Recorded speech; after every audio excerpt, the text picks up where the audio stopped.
Gabor, welcome to the show. Tim, it's a great pleasure to be here. Thank you. I have been looking forward to this conversation for a really long time, and I wanted to make an attempt at least to do it right. So I wanted to have the video and the audio and everything else because I think the work you're doing is very important, and we're going to cover a lot of ground, which I'm very excited to cover because I think it's a real contribution, and you have tools and frameworks that can really help people. I thought we might start with books. And the reason I thought that could be a fun place to start, my audience loves books, number one. But number two, in Tribe of Mentors, the last book that I wrote, or that my guests wrote, you were featured. And I thought that many of the books you mentioned paint a picture of your life experience and also your life's work in many ways. And we can go in any particular order, but I thought maybe it would make sense to start with The Scourge of the Swastika. And that was one that you mentioned had an impact on you, or that perhaps you recommended on occasion. Why is that? Well, so this has to do with my family's history. I was born in Budapest, Hungary in 1944, in January, 2 months before the Germans occupied the country. And Hungary at that time was the only country in Eastern Europe where the Jewish population had not been annihilated. And now it was our turn. So I was 2 months of age. The day after the German army marched into Budapest, my mother phoned the pediatrician to say, would you please come and see Gabor? Of course, he's crying all the time. And the pediatrician said, of course I will come, but I should tell you, all my Jewish babies were crying. And of course, that's the infants picking up on their mother's terror and stress. And that's how I spent the first year of my life, which has had a huge impact on my development and my lifelong struggles with depression, ADHD, self-shame, and other issues. Jumping ahead now, I knew very little about that history. My parents didn't say much about it as I was growing up. I knew my grandparents had been killed in Auschwitz. I knew my father had been in forced labor, and I never saw him for a year and a half.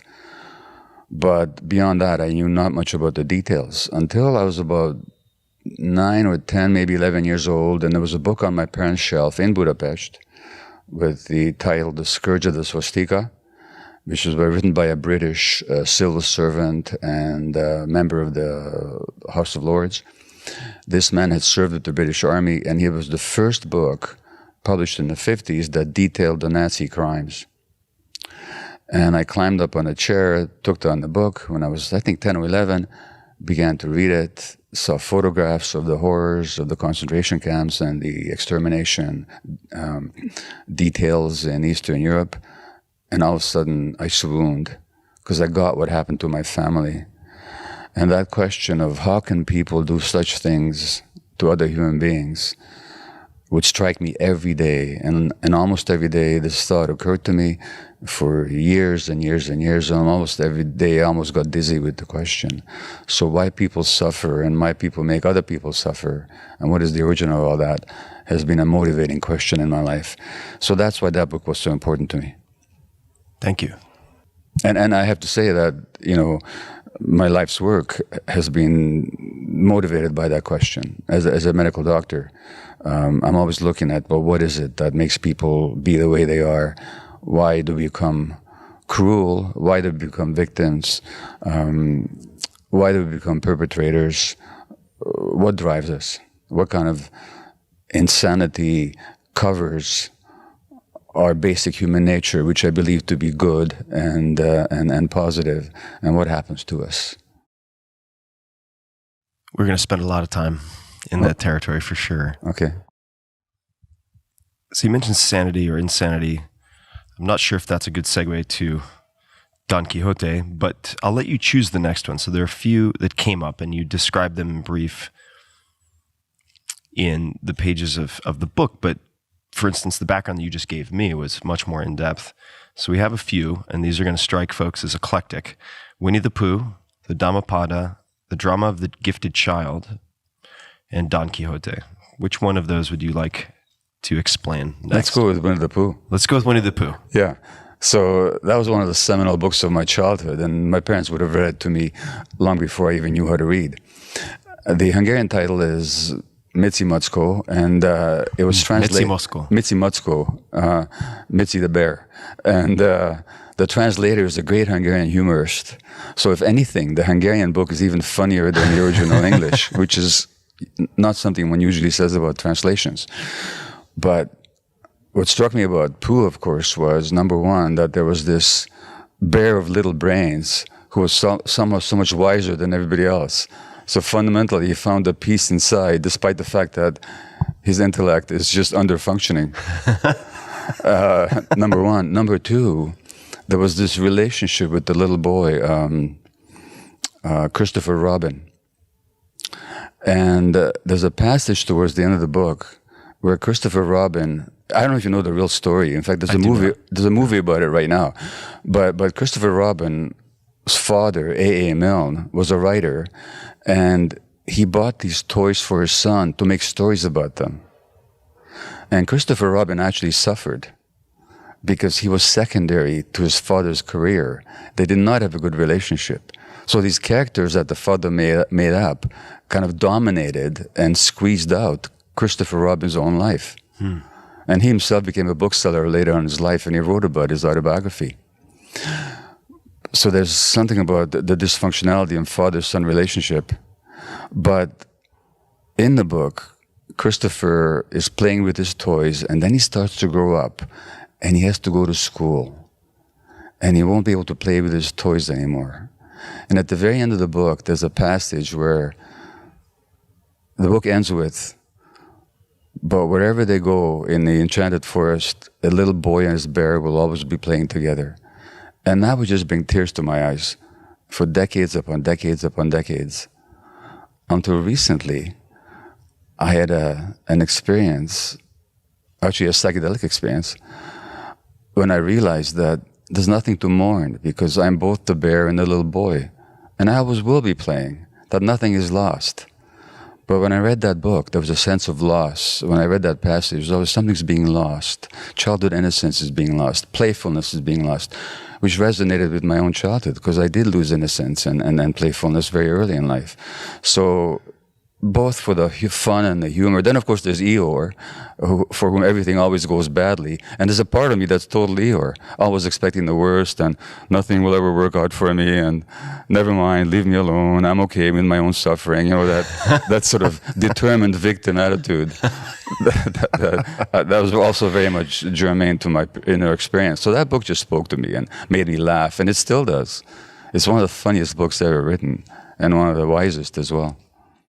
I'm ashamed to say this, but I've only seen the cartoon. So I know. Well, listen. One of the sins that Walt Disney is going to be burning in hell for the rest of existence is what he did with those stories, because he Disneyfied them. Disneyfied them, yeah. You got to read the original. I need to read the original. And you would laugh your head off. All right, I'm in. I wish I spoke Hungarian so I could read the translation. Which of these would you like to, and we can certainly touch on other books, but so we have three remaining on my list. Dhammapada, The Drama of the Gifted Child, and Don Quixote. Well, let's go to The Drama of the Gifted Child. So The Drama of the Gifted Child is by a German-Jewish Swiss psychotherapist named Alice Miller, who was for 3 decades a psychoanalyst. But she realized that the Freudian psychoanalytic method wasn't helping anybody get better because it ignored trauma. So The Drama of the Gifted Child, the German title of which was Prisoners of Childhood, was really all about the fact that stuff happens to us as children, negative things happen, then we adapt to those things by taking on certain defensive ways of being, and then we live the rest of our lives from those defensive modes. So we're not actually experiencing the present. We're constantly reliving the past from a perspective that we acquired when we were helpless and vulnerable children. And when she says the gifted child, she means the sensitive child. So the more sensitive the child is, the more he or she feels the pain and stress of the environment, and the more affected they are, and the more that shapes their lives. And that book came along for me when I was in my 40s, and I was a successful doctor, and I was a father, but I was depressed, I was anxious, I was a driven workaholic. You wouldn't have known that when you saw me on the job. But inside me, I was discouraged. I had difficulties in my marriage. With my children, I felt they were afraid of me, and they were, because of my rages.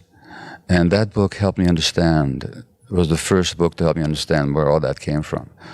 So that was, for me, as for many other people, a seminal read.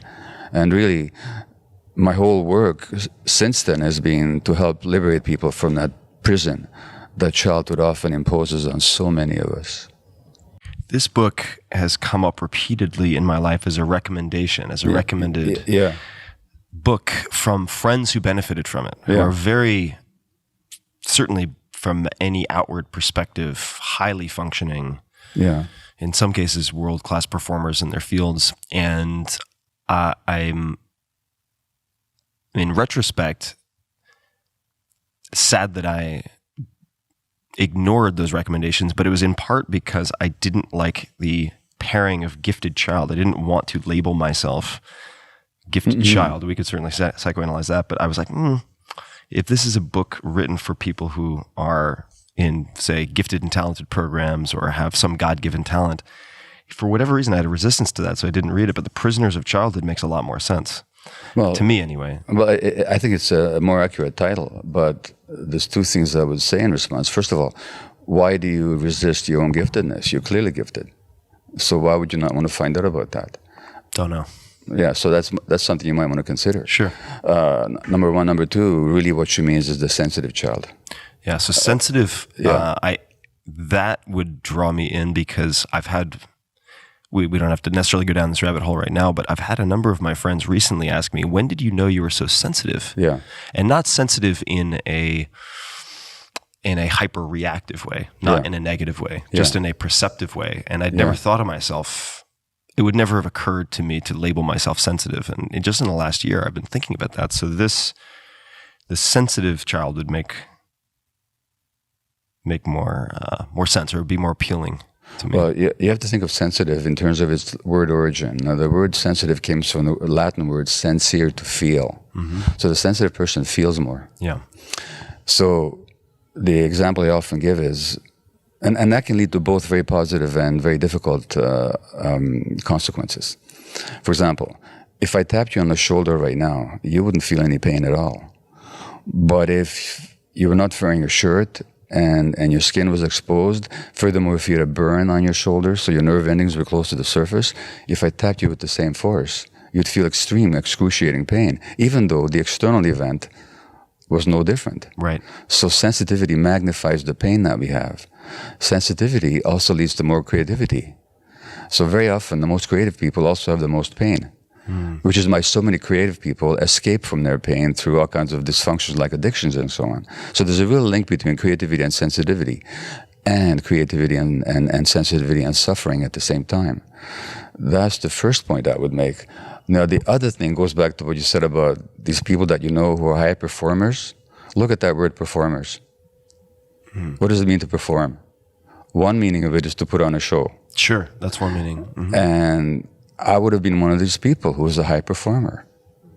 In other words, looked at us from the outside, a successful family doctor, director of a palliative care unit at a major hospital, national columnist for Canadian newspaper, writing medical columns, performing at a high level. And inside, again, anxious, frustrated, depressed, discouraged, and in my personal life, a lot of suffering. So a lot of people who perform well are actually deeply troubled inside. And of course, there's many famous examples of that. Some of the greatest performers, like Presley or Marilyn Monroe, and any number of people I could name, that's what they were. They were performers. And even from themselves, they hid their own suffering. Well, we are sitting in a venue right now recording this that is now known as LZR. And there is a mural of Prince outside because he performed his, as I understand it, last performance in this venue. Really? Before he passed away. And before he overdosed. Before he overdosed. Yeah. Exactly. And we can certainly come back to this, but part of the reason I wanted to, big piece of the reason I wanted to have you on this show was that I'm in a much better place now for many reasons that may be outside of this interview, but feeling the exact same way you just described. Yeah. Outwardly successful, inwardly tortured. Yeah. And how do you answer the question if someone meets you and you just have a short interaction? What do you do? What do I do? If someone asks you, yeah, what do you do? I may be self-serving, but somebody once called me a people whisperer. People whisperer. I do have a gift for seeing inside, because I've studied. I'm also sensitive in some ways, and I've also studied myself very deeply. I've had to, because my life just wasn't working. And as a medical doctor, I've worked with all manner of conditions, terminal diseases, newborns, families, physical illnesses, mental dysfunctions. I spent 12 years working with addictions. I spent time exploring my own and other people's ADHD. And so I work with people to bring out the truth of their experience so that they're no longer prisoners of their childhood, but that they can make a conscious choice about how to live in the present moment, not based on how they were programmed in childhood. But for that, you have to do it in a way that the dog whisperer do, in a very compassionate way. Otherwise, people just shut down and they shrivel up and they protect themselves. So that's what I do. And I know, I also write and I speak publicly and so on, but the intent is always to bring insight and liberation to people. So I'm going to come back to the medicine because I'd love to know when your journey into medicine began. But first, since I know my listeners will say, but you forgot the other two books. What about the other two books? The Dhammapada, Don Quixote, in any order you like. Well, let's go in the order that I discovered them, which is Don Quixote, which again, I read that as a child and then reread many times as an adult. And he's my favorite character. So Quixote is this deluded Spanish small nobleman who wants to revive the age of chivalry and chivalric knighthood. So he gets this broken down horse called Rocinante, and his lance and his sword, and he gets this squire called Sancho Panza on his donkey, and off they go to these adventures. And he does not see reality. He thinks windmills are giants, and he attacks them, and of course he gets hurt. And he keeps getting hurt because he doesn't see reality. But his heart is purely committed to liberating people, to truth, to justice, to fighting oppressors, to liberating the oppressed. So here's this guy who really wants to do good in the world, and he's just deluded in his vision, but he's far truer and deeper and more human than all the people that scoff at him and laugh at him. So what a great character. And the book is both poignant and very funny. And he's one of the great creations of world literature. And of course, again, that yearning for justice has always burned in my heart, owing to what happened to me and what I witnessed. And the Dhammapada? The Dhammapada is the Buddha's collection of sayings, and it begins with basically the idea that we create the world with our minds. He says everything is thought in the lead. So how we see the world determines the world that we live in. So if I see the world as a horrible place, quoting the current president of the United States, then I will be defensive and aggrandizing and selfish because I want to take before they take from me. I want to attack before I get attacked. I'll always be looking out for myself because the world is not to be trusted.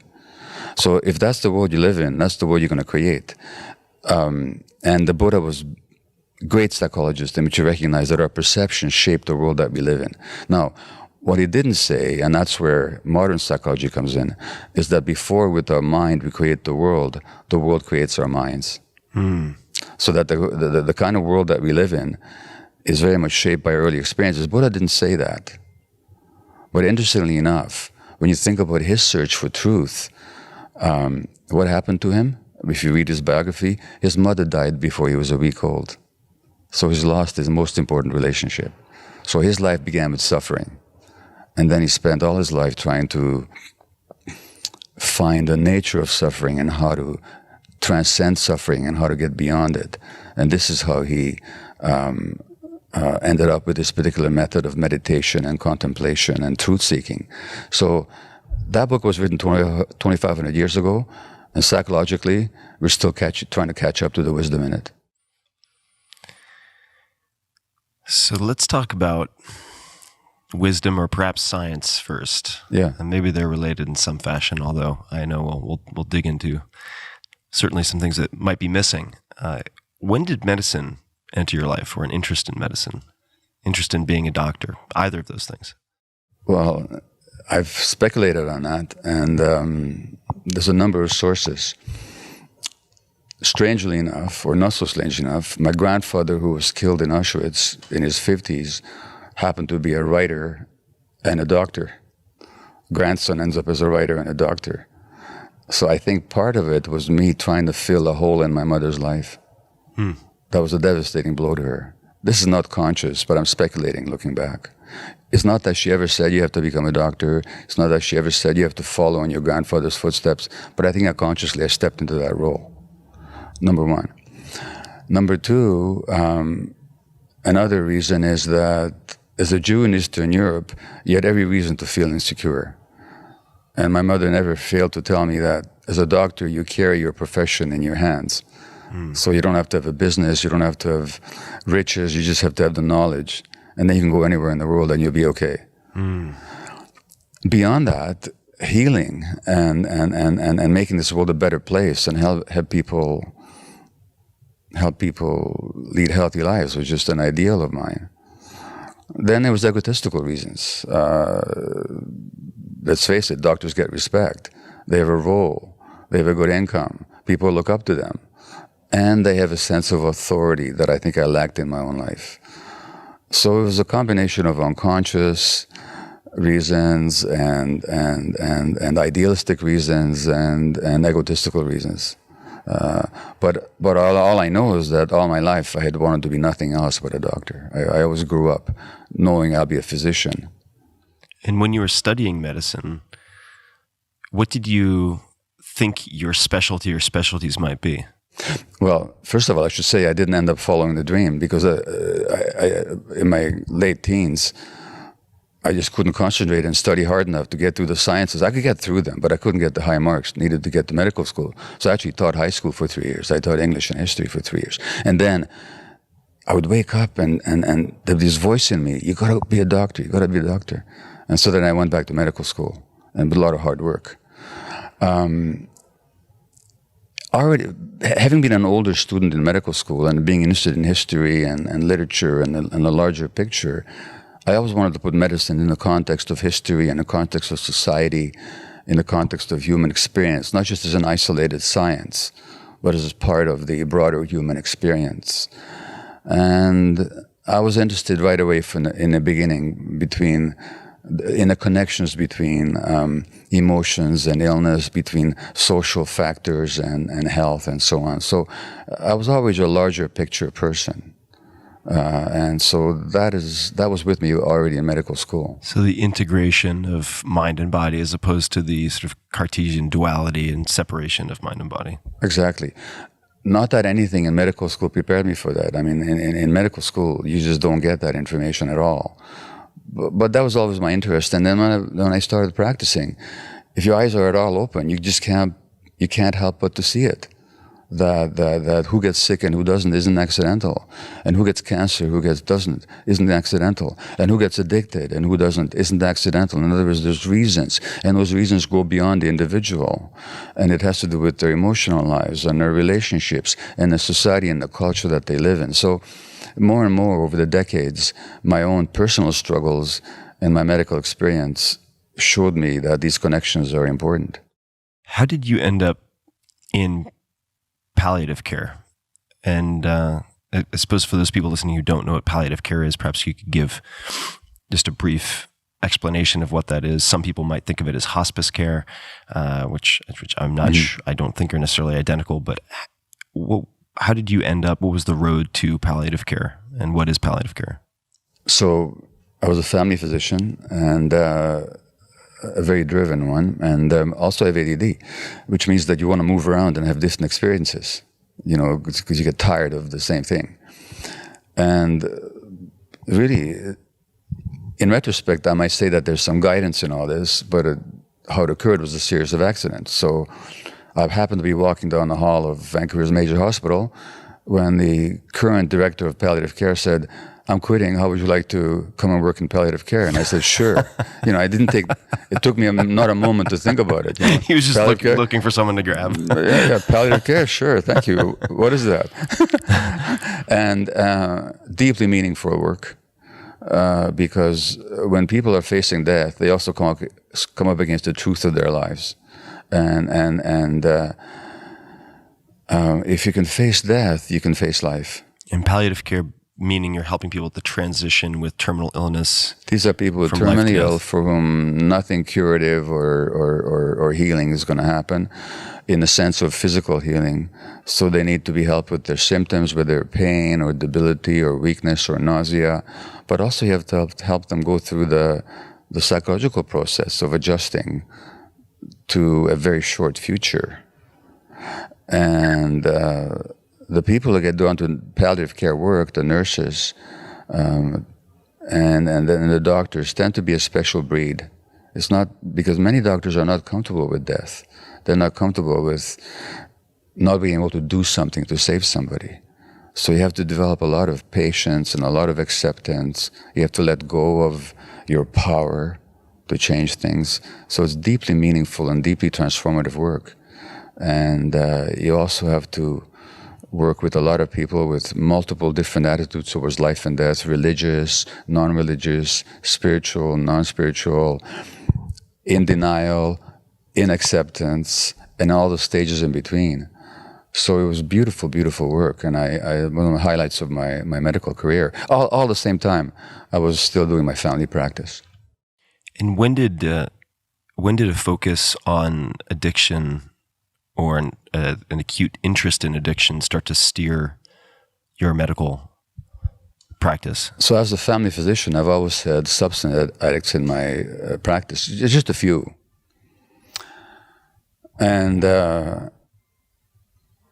again, it was an accident. I got fired from my palliative care job. And my argument is that I was fired for gross competence. I was just too damn good at it, but also for gross arrogance.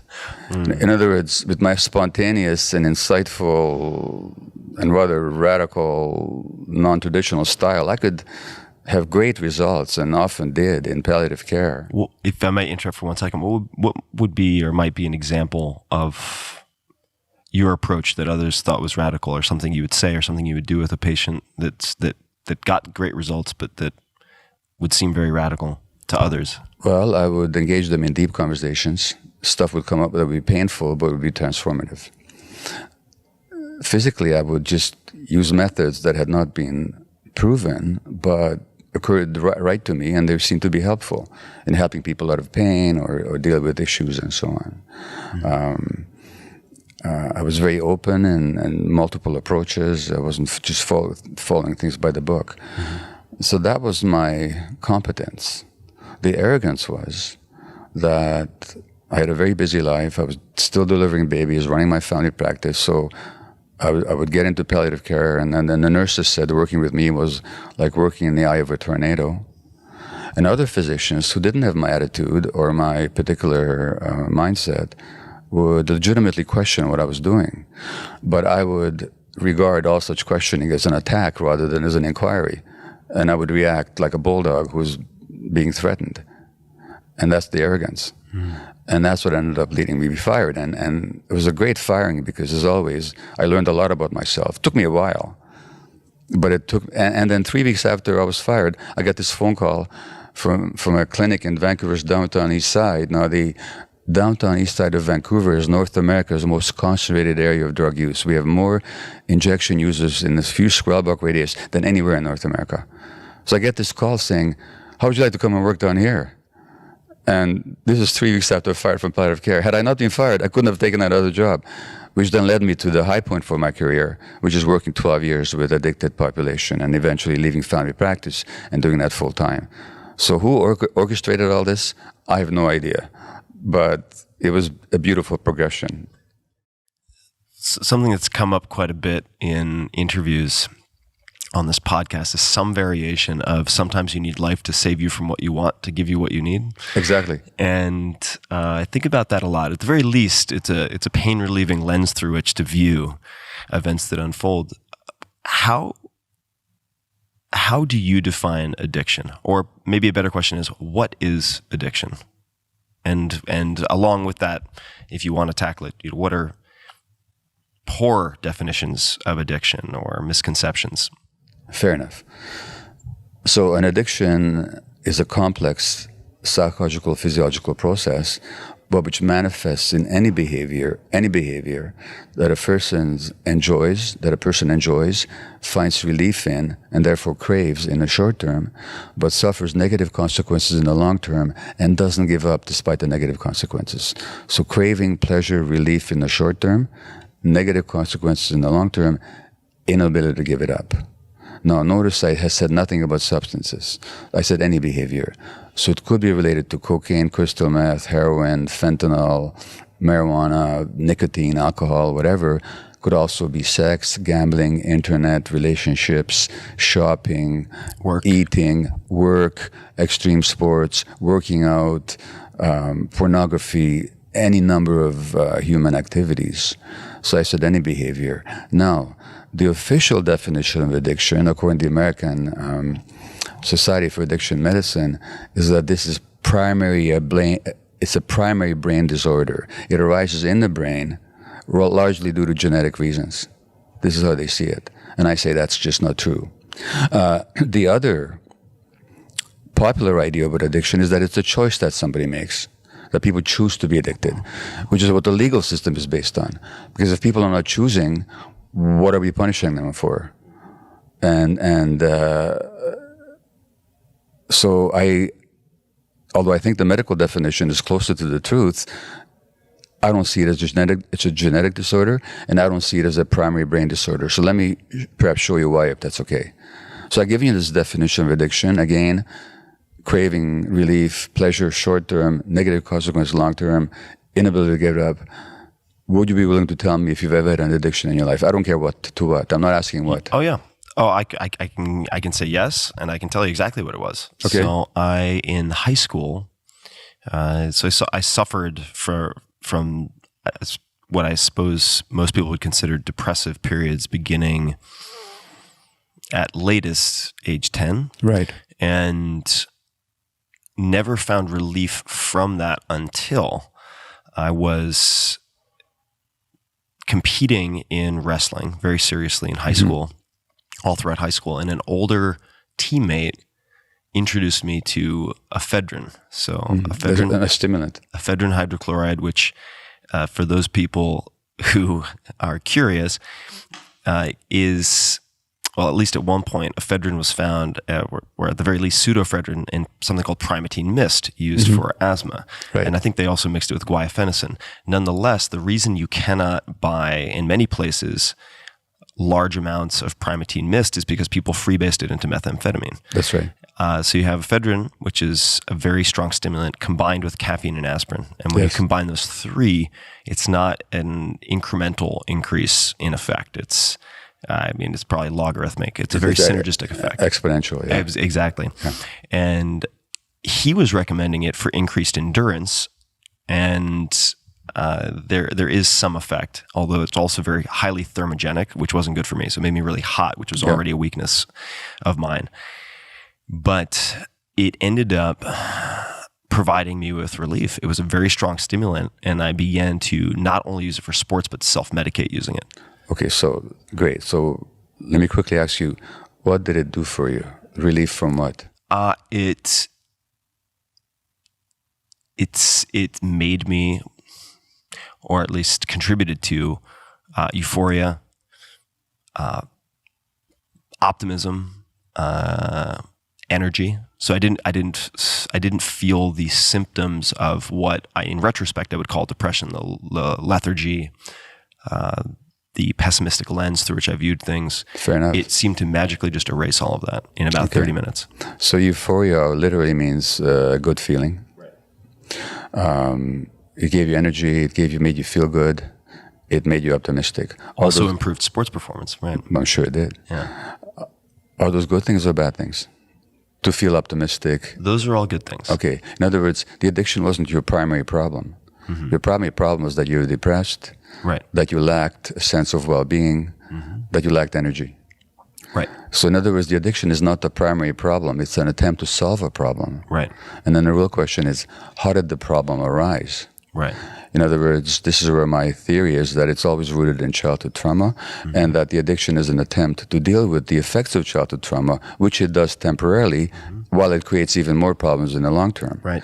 I would have one more side question for you, given that a stimulant was your drug of choice. This may not be true for you, but do you think, in retrospect, you might have had ADHD as a kid? Quite possibly. Because typically people with ADHD self-medicate with stimulants. Yeah, because how we treat ADHD now, we give people stimulants. Yeah, Ritalin, methylphenidate. So a lot of the people that choose stimulants as self-medication, like nicotine and caffeine and crystal meth and ephedrine, are actually self-medicating ADHD. So it's very likely. Yeah. And I was punished by teachers for, I wouldn't say not paying attention, but being interested in other things in class. So I remember very distinctly my kindergarten teacher, I'll name her by name because it's shameful, Mrs. Bevan. I refused to learn the alphabet because she wouldn't give me a good reason why I needed to learn the alphabet. It was just, you need to learn the alphabet. So she made me eat soap in front of the class and put me at the bad table. She got rid of the bad table, but I was always interested in doing many, many, many things. And in fact, one of the reasons that I started wrestling was because I was very hyperactive. And as I believe the story goes, other mothers recommended to my mom that she put me into something called kiddie wrestling to drain my batteries before I got home. So that makes perfect sense. I've never been drawn to depressants, never been drawn to opiates. In fact, after surgeries, I get very sick if I'm given Vicodin or anything like that. So I've opted out. I have never personally had any issues with alcohol, although a lot of people do. It's always been a draw to stimulants. Yeah. And we don't have to go down this path because I want you to be able to focus on these definitions. But where I got myself into trouble was having never been physically addicted to any substance before. I started using the ECA stack once a day. My friend was using it twice a day. I started using it twice a day. And then I started using it 3 times a day. And you develop a tolerance very quickly. Right. So you have to take more and more. And if you stop, the withdrawal symptoms are awful. So I had never experienced that. So I continued after sports to use this. And certainly in the long term, there are some very nasty side effects. Of course. But I didn't stop. I mean, for many, many years. Well, so there's a great link between ADD and addictions, and not just because they both begin with the same 3 letters. And I can tell you about my own ADHD. And this is where we go back to childhood again. So that tuning out, that absent-mindedness, that desire to scatter your attention all over the place, that's not a disease. They say it's an inherited disease. The hell it is. That tuning out, that divided attention is actually... But let me give you a personal question again. If I were to become abusive towards you right now, verbally or otherwise, what would be your options right now? I could ignore. Well, but that's not what you would do first, is it? Not likely. I mean, right now, I would probably just listen and pause. I shut down often if I get attacked verbally because I don't want to respond with rage, which has historically been my response. I hear you, but let's get a bit more basic about it. The rational response, if I were to become abusive, would be for you to just assert yourself, saying, "Don't talk to me that way." Right. Or it would be to leave, saying, "This interview is over." And if for some reason you had not the strength to do either of those, there's other people in the room here with us, you could ask for help. Right. But what if you couldn't escape, fight back, or seek help? Then you would shut down or tune out. Right. In other words, the tuning out is simply a defensive response on the part of the brain. Now put me back into my infancy, when my mother is so grief-stricken that I'm crying because she's in pain. And I'll read you a quote here, if I may. Yes, please. And this has to do with the sensitive child. The child is very open and can feel the pain and suffering going on in its immediate environment. The child is aware of his own body and can also feel the tension, rigidity, and pain in the body of the mother or of anyone else he's with. If the mother is suffering, the baby suffers too. The pain never gets discharged. The organism does not develop the confidence that it can regulate itself, that things will happen the way they should. Hence, lack of optimism. Okay, now, my mother didn't abuse me. She did her best to look after me, but she was stressed, depressed, terrorized, grief-stricken. I'm picking that up as a sensitive infant. Can I fight back, change the situation, or escape? No. None of those. What can I do? Nothing I can do. My brain will tune out as a way of dealing with the stress. So I'm not talking about abuse here. I'm just talking about stress mothering or parenting. The child's brain then will tune out. When is the child's brain tuning out? When the brain is developing. So the tuning out then becomes programmed in as the default setting. And that's why ADD. So it's not an inherited disease. It's not a disease at all. It begins as a coping mechanism, which then gets programmed into the brain. And as a lot of these early coping mechanisms function, they help you in the short term create problems in the long term. And that's ADD is one of these examples. And of course, it also makes you more prone to be addicted, because now, when you tune out, life becomes less interesting. You shut down emotionally, you protect yourself. Now you feel depressed. What does depression actually mean? You said you were depressed. What does depression mean? To depress something is to push it down. What do people push down in depression? They push down their emotions. Yep. Why would they? Because the emotions are too painful. So even depression becomes as a coping mechanism. You push it down so you don't feel the pain. But then later on, that interferes with your life functioning. So it all begins as a coping mechanism, and later on becomes a source of dysfunction. And all this is happening when the brain is actually developing, which we can talk about later. So these are the links I began to make, including after I was diagnosed with it. So and then despite the fact that a couple of my kids were diagnosed, I knew that this wasn't a genetic disease, that what it is actually is a coping mechanism which got programmed into the brain. And then when I read the literature on brain development, wow, turns out that the human brain is shaped by the environment, and particularly by the adult-child relationships. And so it all began to make perfect sense to me. So there are a few things I'd love to underscore or reiterate, because I think they're very astute and very helpful. And certainly, if I had had some of these reframes, I think that I would have been able to be proactive with working on a lot of my own issues much, much earlier. Mm-hmm. Me too, by the way. Yeah. For instance, we can come back to this. I'm actually just going to mention two things, and then we can go where that takes us. But the first is, rather than asking why the addiction, asking why the pain. Right? Exactly. So instead of looking at the consequences, looking at the causes. Yeah. And not confusing the symptoms with the causes. So instead of asking why the addiction, asking why the pain. And the other, this might take a moment for me to read, but I think it's worth reading. And I should say that Compassion for Addiction, this is an organization co-founded by yourself and Vicky. I'm going to make a guess. I've never actually said her last name, but Dulai. Vicky, just for context for folks who are wondering, was actually the very first person about 5 years ago to recommend that we meet. And I took a note of it in a notebook I still have. And that's part of the reason that I reached out for the book. And just because we may revisit this, I met Vicky at a gathering at the home of someone named George Sarlo. Right. Who has a lot, who shares a lot of common background with you, and certainly common interests. But we'll come back to that. The part that I wanted to read is the following, and I'm going to make an attempt here. All right. So the mainstream view of addiction, you mentioned this, compared to the clinical perspectives that addiction is a matter of individual choice, moral failure, or weakness, which is why so many approaches are based on deterrence and punishment, which includes self-help approaches, for that matter, that I've attempted myself.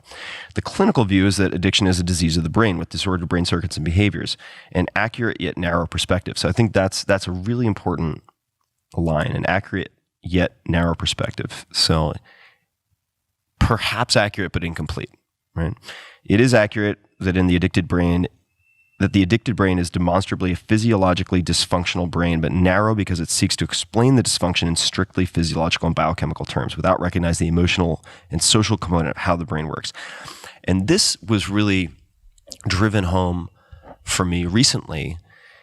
In the last several years, I've gotten to know Tony Robbins. Yes. And I attended an event not too long ago with several of my very close friends called Date with Destiny. And at this event, he asked the audience of about 5,000 people, how many people here know someone who takes antidepressants? Pretty much every hand goes up. How many people here know someone who takes antidepressants yet is still depressed? And it was probably 80% of the people who raised their hands the first time. And I personally know quite a few people who take antidepressants, which seem to help on some level, although the tolerance for some of these pharmaceuticals can also be developed very quickly. And yet, if my experience is anything like the experience of, or I should say, if the experiences of other people is anything like my personal experience with friends, let's say, who have depression, you witness these thought patterns and verbal patterns that can take them from the highest high or just a baseline of optimism and drive them back into depression. And so it seems to be, just from an empirical or observational standpoint, more to the story, right? So I really appreciate you putting into words what I've grasped to try to understand and also convey. So with this definition of addiction, how do you work with patients? Well, let's go back to what I said, what you quoted me saying, not why the addiction, but why the pain. So if we understand that addiction in every case is rooted in some painful internal experience, and that when you ask people, what does the addiction do for you? They'll say, it numbs me, it soothes the pain, it makes me feel connected with other people, it gives me a sense of control, it gives me inner peace. Well, the lack of inner peace, the lack of control, the lack of connection, they're all forms of emotional pain. If I ask the question, not why the addiction, but why the pain, then that leads to an examination of that person's life, rather than looking just at their brain chemistry. So I'm quoting from an article that appeared in the Journal of Pediatrics, which is the official journal of the American Academy of Pediatrics. It's about as prestigious as you can get. 2012. The article comes from the Harvard Center on the Developing Child, again, a prestigious child development research institution at Harvard University. This article did not present new information so much as it elegantly summarized decades of research. And notice what they say. They say growing scientific evidence demonstrates that social and physical environments that threaten human development because of scarcity, stress, or instability can lead to short-term physiologic and psychological adjustments that are necessary for immediate survival and adaptation, but which may come at a significant cost to long-term outcomes in learning, behavior, health, and longevity. That's what I was saying before, that those early adaptations, like pushing down your feelings when the feelings are too painful, will help you as an infant, as a young child, but then they cause problems later on. The tuning out that you do to protect you from the stress in your environment, if you're very sensitive, it doesn't take a lot of stress, helps you endure, but in the long term becomes a problem. That's exactly what they're saying. Now, I'll jump a few pages ahead to what they say about brain development. And this is so crucial, and it's so crucial because they still don't teach this in medical schools, even though scientifically it's not even vaguely controversial. The human brain develops in interaction with the environment. It's not genetically programmed purely. Here's what they say. The architecture of the brain is constructed through an ongoing process that begins before birth, continues into adulthood, and establishes either a sturdy or a fragile foundation for all the health, learning, and behavior that follow. Not some of the health learning, all the health learning. Now notice what they say. First of all, the architecture of the brain is constructed through an ongoing process that begins before birth, which already means what happens in the womb already has an impact on you. So if your mother is stressed and she's got high levels of stress hormone, that's already affecting your brain development. And when you think of all the stressed pregnant women out there, no wonder we're seeing so many kids in trouble. And we know from American studies, international studies, that when mothers are stressed, their placenta will naturally have more cortisol and adrenaline, the stress hormone. Those kids will be more likely to have stress issues later on, abnormal stress hormone levels even at 1 year of age, behavioral problems, learning problems, and so on. Which tells us a lot as to why adopted kids have so many more problems. That's another issue. But the next paragraph is key. The interactions of genes and experiences literally shapes the circuitry of the developing brain and is critically influenced by, in other words, the circuitry, the chemistry of the brain, and which centers and which circuits and which systems develop, and which neurochemicals will be present in what quantities, depends on the early environment, and is critically influenced by the mutual responsiveness of adult-child relationships, particularly in the early childhood years. In other words, the most important influence shaping the physiological development of the brain is the quality of parent-child relationships. Now, when parents are stressed or distracted or workaholics, like I was a young parent, if there's instability, economic troubles, relationship troubles, unresolved trauma on the part of the parent, loving parents who are just stressed, that'll interfere with the child's brain development. That's why we're seeing so much more ADHD now, so much more autism, and so much more other problems because of stress in society that affects the parenting environment. In other words, yes, there's physiological problems with the brain, but it's not a genetic issue. It's related to early experience. So when you look at brain scans of adults that are troubled brain scans, as you do in addicts, you're not just looking at the impact of addiction, you're also looking at the impact of childhood trauma and childhood stress. And this has been shown over and over and over and over again. So there's no separation between the physiology and the psychology. So if you come to me as an addict and you say, I got such and such, and I ask you, what does it do for you? And you say it numbs the pain, then my question is, where did you develop the pain? What happened? And then we have an inquiry. And now it no longer becomes a shameful thing that you chose this, nor does it mean that you're stuck with it because you got this genetic problem. We get it as an adaptive response to something that happened, and we can heal that. The reason why addiction treatment is failing is because physicians don't understand this. They keep dealing with the effects, which is the addiction, and the behaviors, which are the effects of the addiction, but not the cause, which is the childhood distress. And the impact of childhood distress that carry into adulthood, in other words, how we stay prisoners of childhood. And so present methods of treatment in psychiatry, in addiction medicine, in childhood psychiatry deal with effects rather than causes. And this is why we're so ineffective at it. I've many questions. Yeah.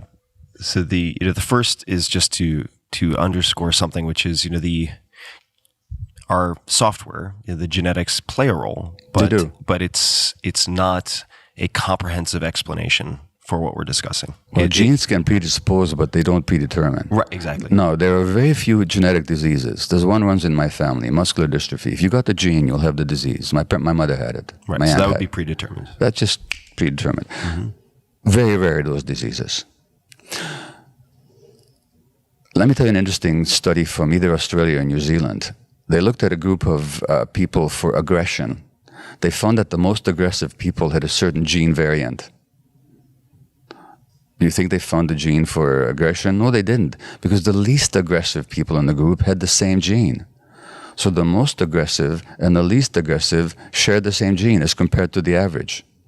The gene could not have been for aggression. Now, if you actually looked at the life histories of those people, the most aggressive people had been brought up in troubled, sometimes abusive, but always very stressed homes. Mm-hmm. The least aggressive were brought up in very nurturing homes. What was the gene for? Mm-hmm. Sensitivity. The more sensitive you are, the more you're going to be affected. When you're brought up in a peaceful home, you're going to be that much more peaceful. When you're brought up in a stormy home, you're going to be that much more aggressive. So there are these predispositions, but they're not for specific illnesses. They are for temperament, Right. which means that you're going to be more or less affected by the environment. And so, yeah, there are some predisposing genes, but we know both from animal studies, in monkey studies, and human studies, that even you find a gene that for similar reasons predisposes somebody to addiction, if that animal or if that human being is brought up in good, nurturing circumstances, their risk of addiction is no greater than creatures without that gene. Right. So it's just not a genetic disease. And the fact that it runs in families doesn't prove anything because, as I always point out, I'm a medical doctor, and if two of my kids become medical doctors, of which is no danger whatsoever, but if they did, that wouldn't prove that the practice of medicine is a genetic disease. Right. It's not a catch-all explanation. Also, you have, because of a few of the books I've written, I hear a lot of stories, both successful and unsuccessful, about people attempting to lose weight. Mm-hmm. And they'll often say, well, it runs in my family. Like my parents are fat, my grandparents are fat. And they'll say, do you have pets? And they'll say, yes. I'll say, are your pets overweight? And they're like, yeah, my pets are fat. I'm like, okay, well, this is clearly not just a genetic issue. Well, may I say something on that? Yeah. Well, have you heard about the adverse childhood experiences studies, the ACE studies? The average child? Adverse childhood experiences studies.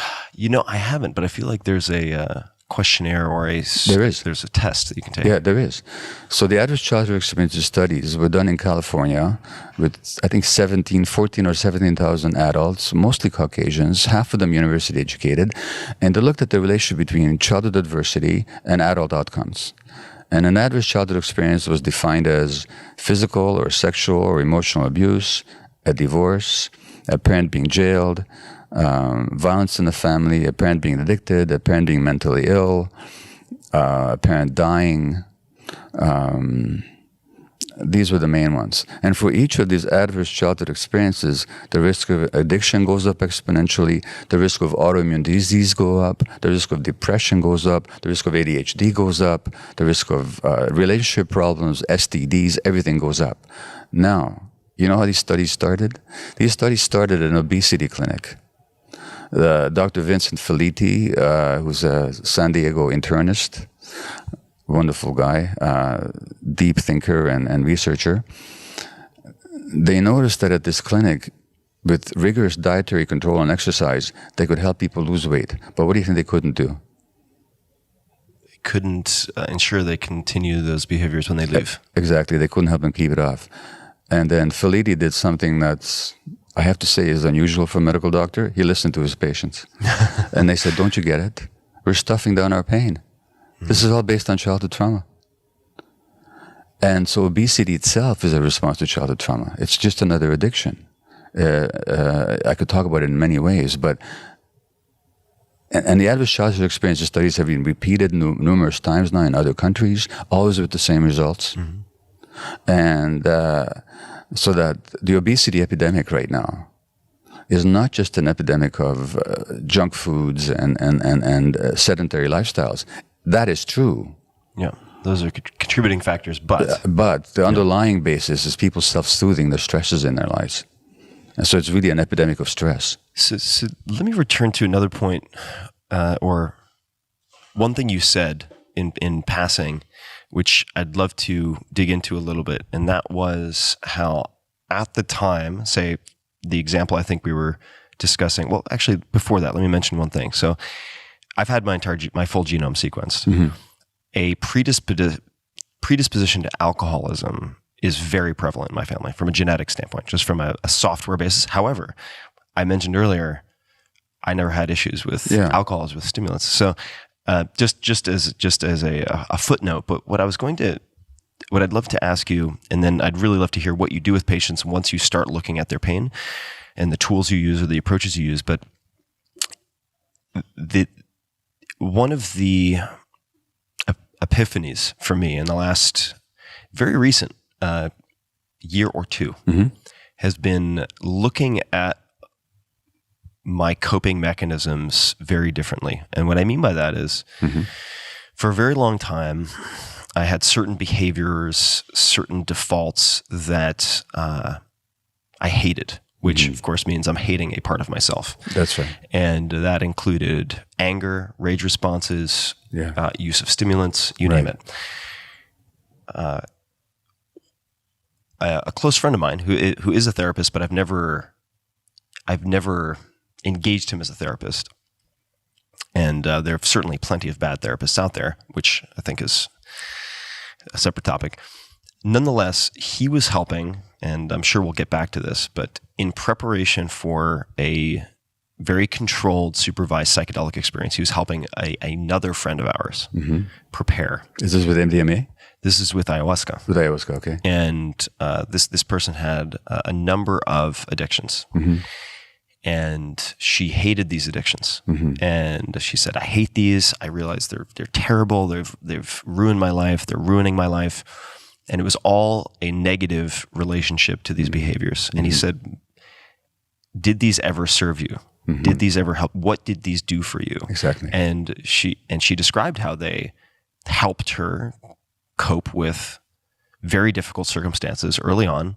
And he said, perhaps what you should do as an exercise, and what we can do, is for you to effectively thank those behavior for the role they played and for the necessity they filled, and to then recognize, thank them for their duty effectively, but to let them go because they're no longer needed. And that was a huge eye-opener for me.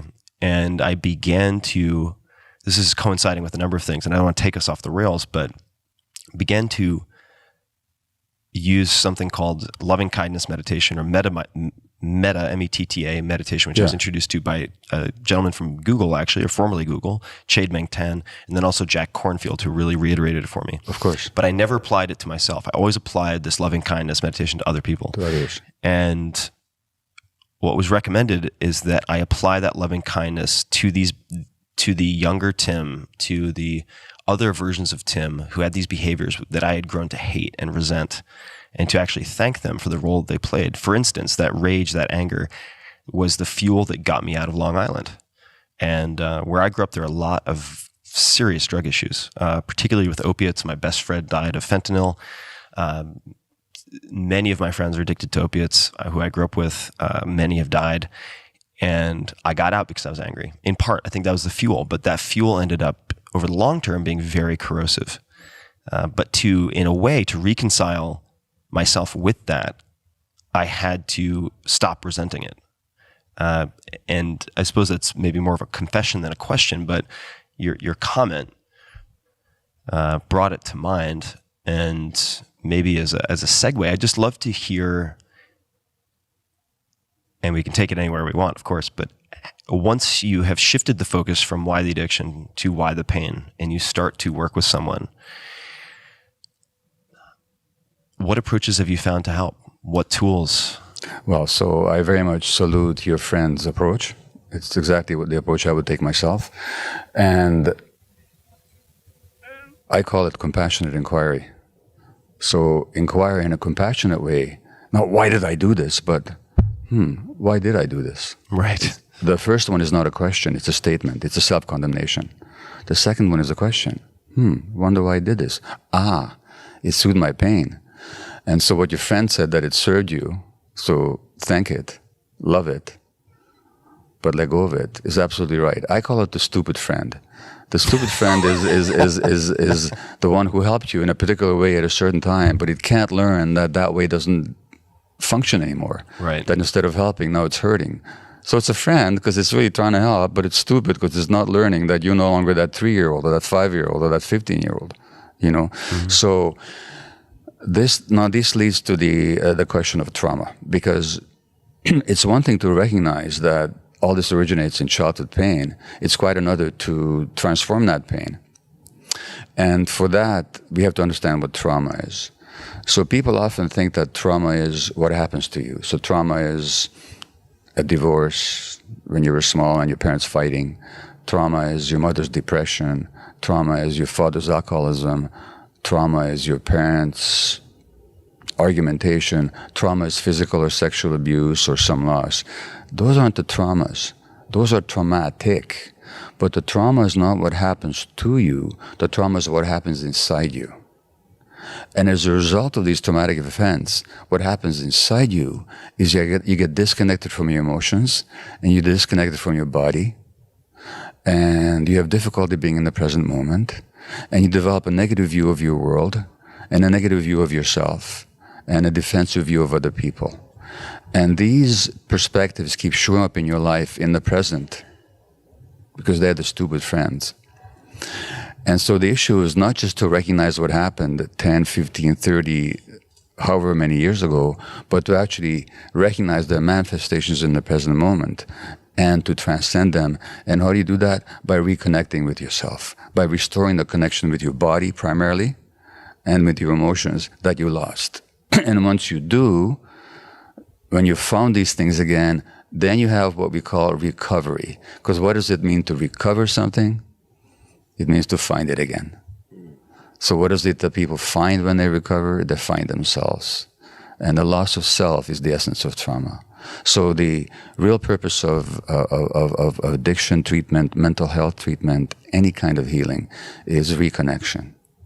For people who are listening and want to reconnect with themselves, with their bodies, for instance, what recommendations might you have, whether that's things they can do or resources they can look to, or both, or something else? What recommendations? Because I'm sure I'm 100% sure, because I've had people come on and for the very first time on this podcast talk about sexual abuse that they endured as children and what they did to help recover from that. Many people listening, I am sure, have addictions, both traumatic past experiences and trauma. What recommendations could you make for them? Sure. So I want to say, first of all, that for trauma, you don't need terribly traumatic events. So there's two ways to look at trauma. One is that bad things happen that shouldn't have. We've talked about those. But the other way to get traumatized is when good things happen that should have happened. So if the good things didn't happen that should have happened. Sorry. So when you look at that trauma of omission, trauma of omission, where the parents, not that they didn't love you, not that they didn't do their best, but they were too stressed, traumatized, distracted themselves. Then you didn't get the kind of attention and the kind of acceptance and the kind of attuned being with that you needed. That itself can make you disconnect from yourself. The child needs that acceptance, that connection, that attunement.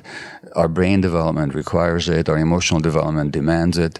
And when we don't get it, not because the parents don't love us, but simply because of their own issues, we can also suffer that disconnection. So that's what I call developmental trauma. And now how to reconnect? Well, there are many, many forms of therapy. It's very difficult for anybody to do this on their own. Some people do it. I certainly couldn't do it on my own. I've needed a lot of help in terms of therapy that helps me understand what happened to me, and so that there's a reason for it. So that not if there's a reason for it, then it's no longer me. I'm not somebody to be ashamed of. I'm just somebody who developed along certain lines for some very good reasons. But it's not in my deepest character, and it's not who I am, and I don't have to be that way. That's a relief to know. It's also not that I'm genetically programmed, so I'm doomed to stay that way. You know, number one. Number two, you have to reconnect with the body. There are various body therapies. My friend Peter Levine and his somatic experiencing. Walking the Tiger? Is that one of his Waking the Tiger. Waking the Tiger. Waking the Tiger was his first book, and he's written many wonderful books since then. So the somatic experiencing, his method is called, which he developed. It's brilliant. There is EMDR, eye movement desensitization reprogramming, which is a way of bypassing the conscious mind and getting to the emotional brain, and quicker than talk therapy by itself can do. So it's combined with talk therapy, but it takes you past just the conscious, defensive, egoic mind. There is emotional freedom tapping that people do. There's various variations on that. There's motor sensory integration techniques. There is the traditional therapies like yoga. Now, yoga was not simply a physical modality when it first developed. Yoga actually means unity. So the very essence of yoga is to regain that unity, not just with ourselves, but also with the larger creation.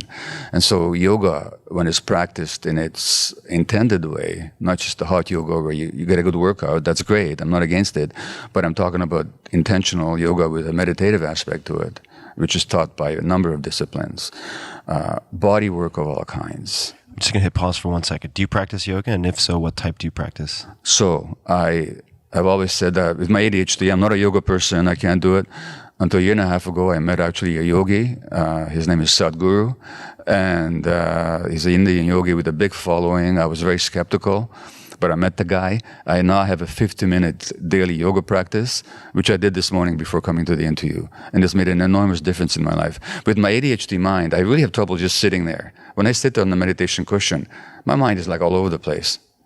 But with the yoga, which is more body-based, I can stay much more present. There is a meditational component to it.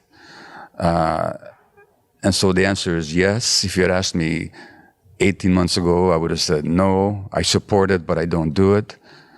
But now I'm actually a very committed practitioner, and it really has made a difference. Is it a particular type of yoga that people could Google or learn more about? Well, so I'm not a yoga expert, and there's many forms of yoga that other people more knowledgeable than I am could recommend. But the one I learned is called inner engineering, and it's taught by either Sadhguru or his followers, and you can look up inner engineering online. Inner engineering. Mm-hmm. When I recommended it to friends and others, everybody has been only been grateful, so I can highly recommend it. Right. Typically, there's to me what seems to be a cult around the guy, which I don't take to particularly, but he's the genuine article in terms of having a deep experience and being able to transmit that experience to others and creating a practical system around it. Mm-hmm. So it's worked for me. I'm not here to recruit anybody else, but since you're asking. No, it's just my fans appreciate. Yeah. Hey, well, I'm not going to blame it on my fans. I like specifics. So inner engineering, you can look up online. Great. And it's taught here in the States and in Canada internationally, actually. But I did interrupt you. You're about to mention, I think, another technique or modality that can help. You talked about, for instance, the somatic experience, EMDR, emotional freedom tapping, motor sensory integration techniques, yoga, and then there's something coming up after that. Well, about 10 years ago, I began to work with psychedelics. Now, if you 15 years ago, you were to ask me, will I ever be working with psychedelics as a healing modality? I would have said, you're out of your mind. But then, through a series of events, I became aware of the potential role of psychedelics in healing. And I've been doing work with them now for 10 years, and they're another potent method. They're not for everybody, and I have to emphasize that whatever modality you choose of a psychedelic nature, you have to do it with adept practitioners with deep integrity and deep knowledge and experience. But in such hands and in such a context, it can be like a superhighway to self-awareness.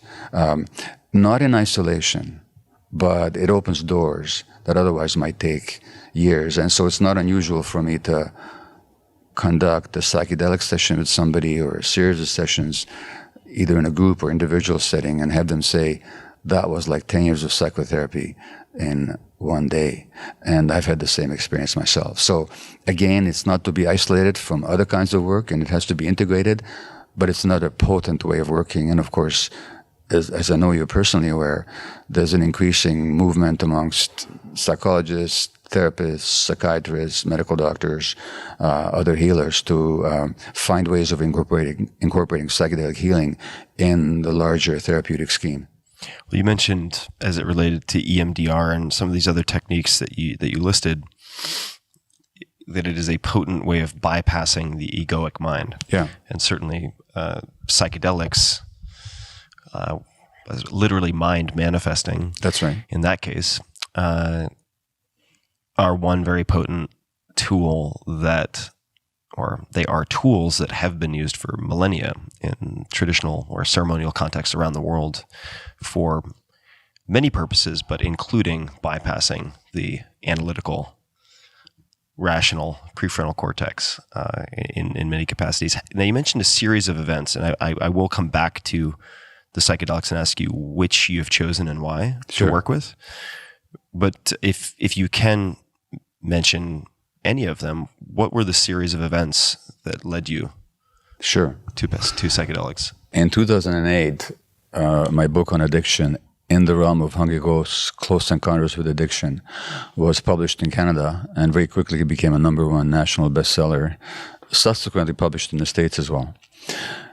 And I was on a book tour, and people kept asking me, what do you know about addictions and ayahuasca as a treatment? Ayahuasca being a Peruvian or Amazonian vine that's made into a brew that has psychedelic properties. I knew nothing. The next speech or the next event, somebody else would ask, what do you know about ayahuasca and the treatment of addiction? I finally started getting annoyed with it. Like, leave me alone. I've just written a book. I've spent years researching it. My life experience and all kinds of scientific exploration went into it. Ask me about something I know about.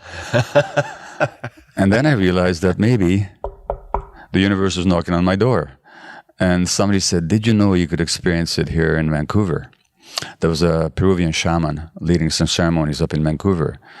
So who am I to say no? And I jumped right in, and I sat in this tent with 50 other people.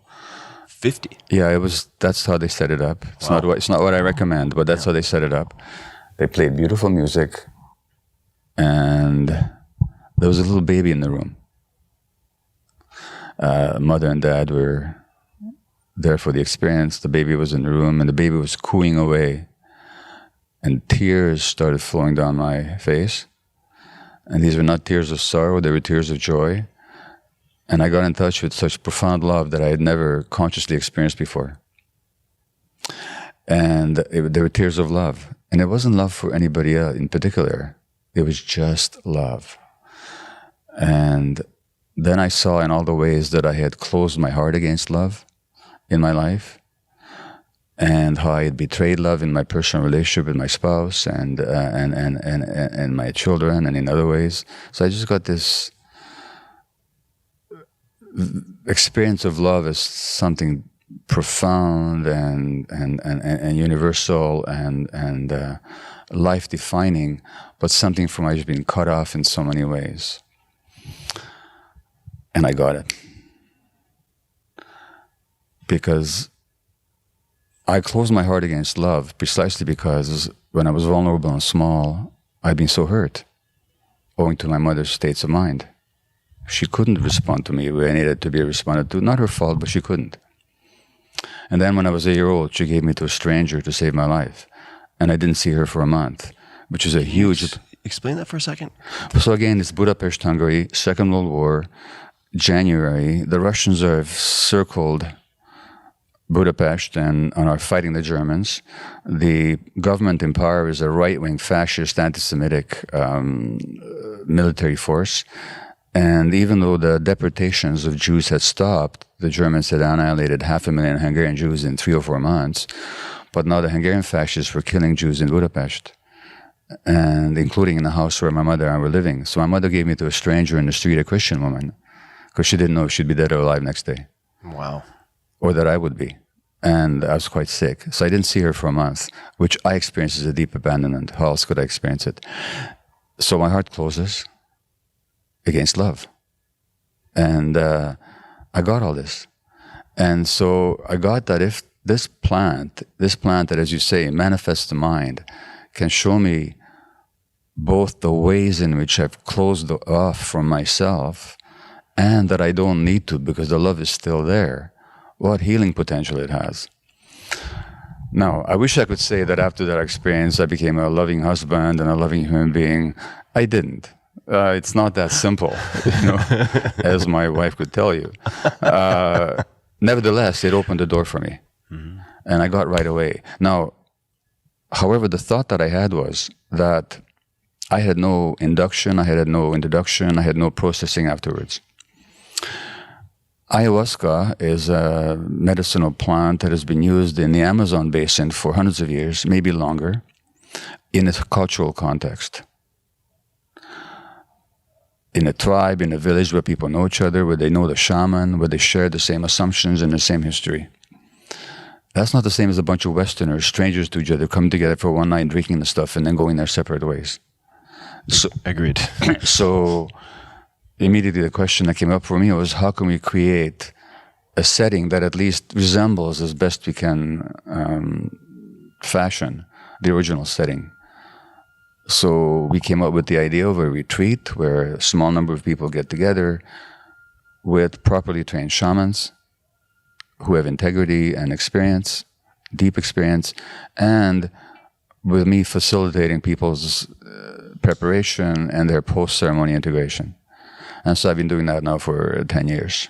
And a lot of learning involved. We made mistakes, but it evolved. And the essence of it is that people don't come into it cold. They come into it with preparation in a safe setting where pretty soon a group becomes a family to each other, which means that not only do they love each other and support each other, but they also trigger each other. I mean, basically, I tell people, guess what? You're back in your family of origin, and everything you've hated about your family of origin is going to show up here. Yeah. But in the context where it's safe for that to happen. Right.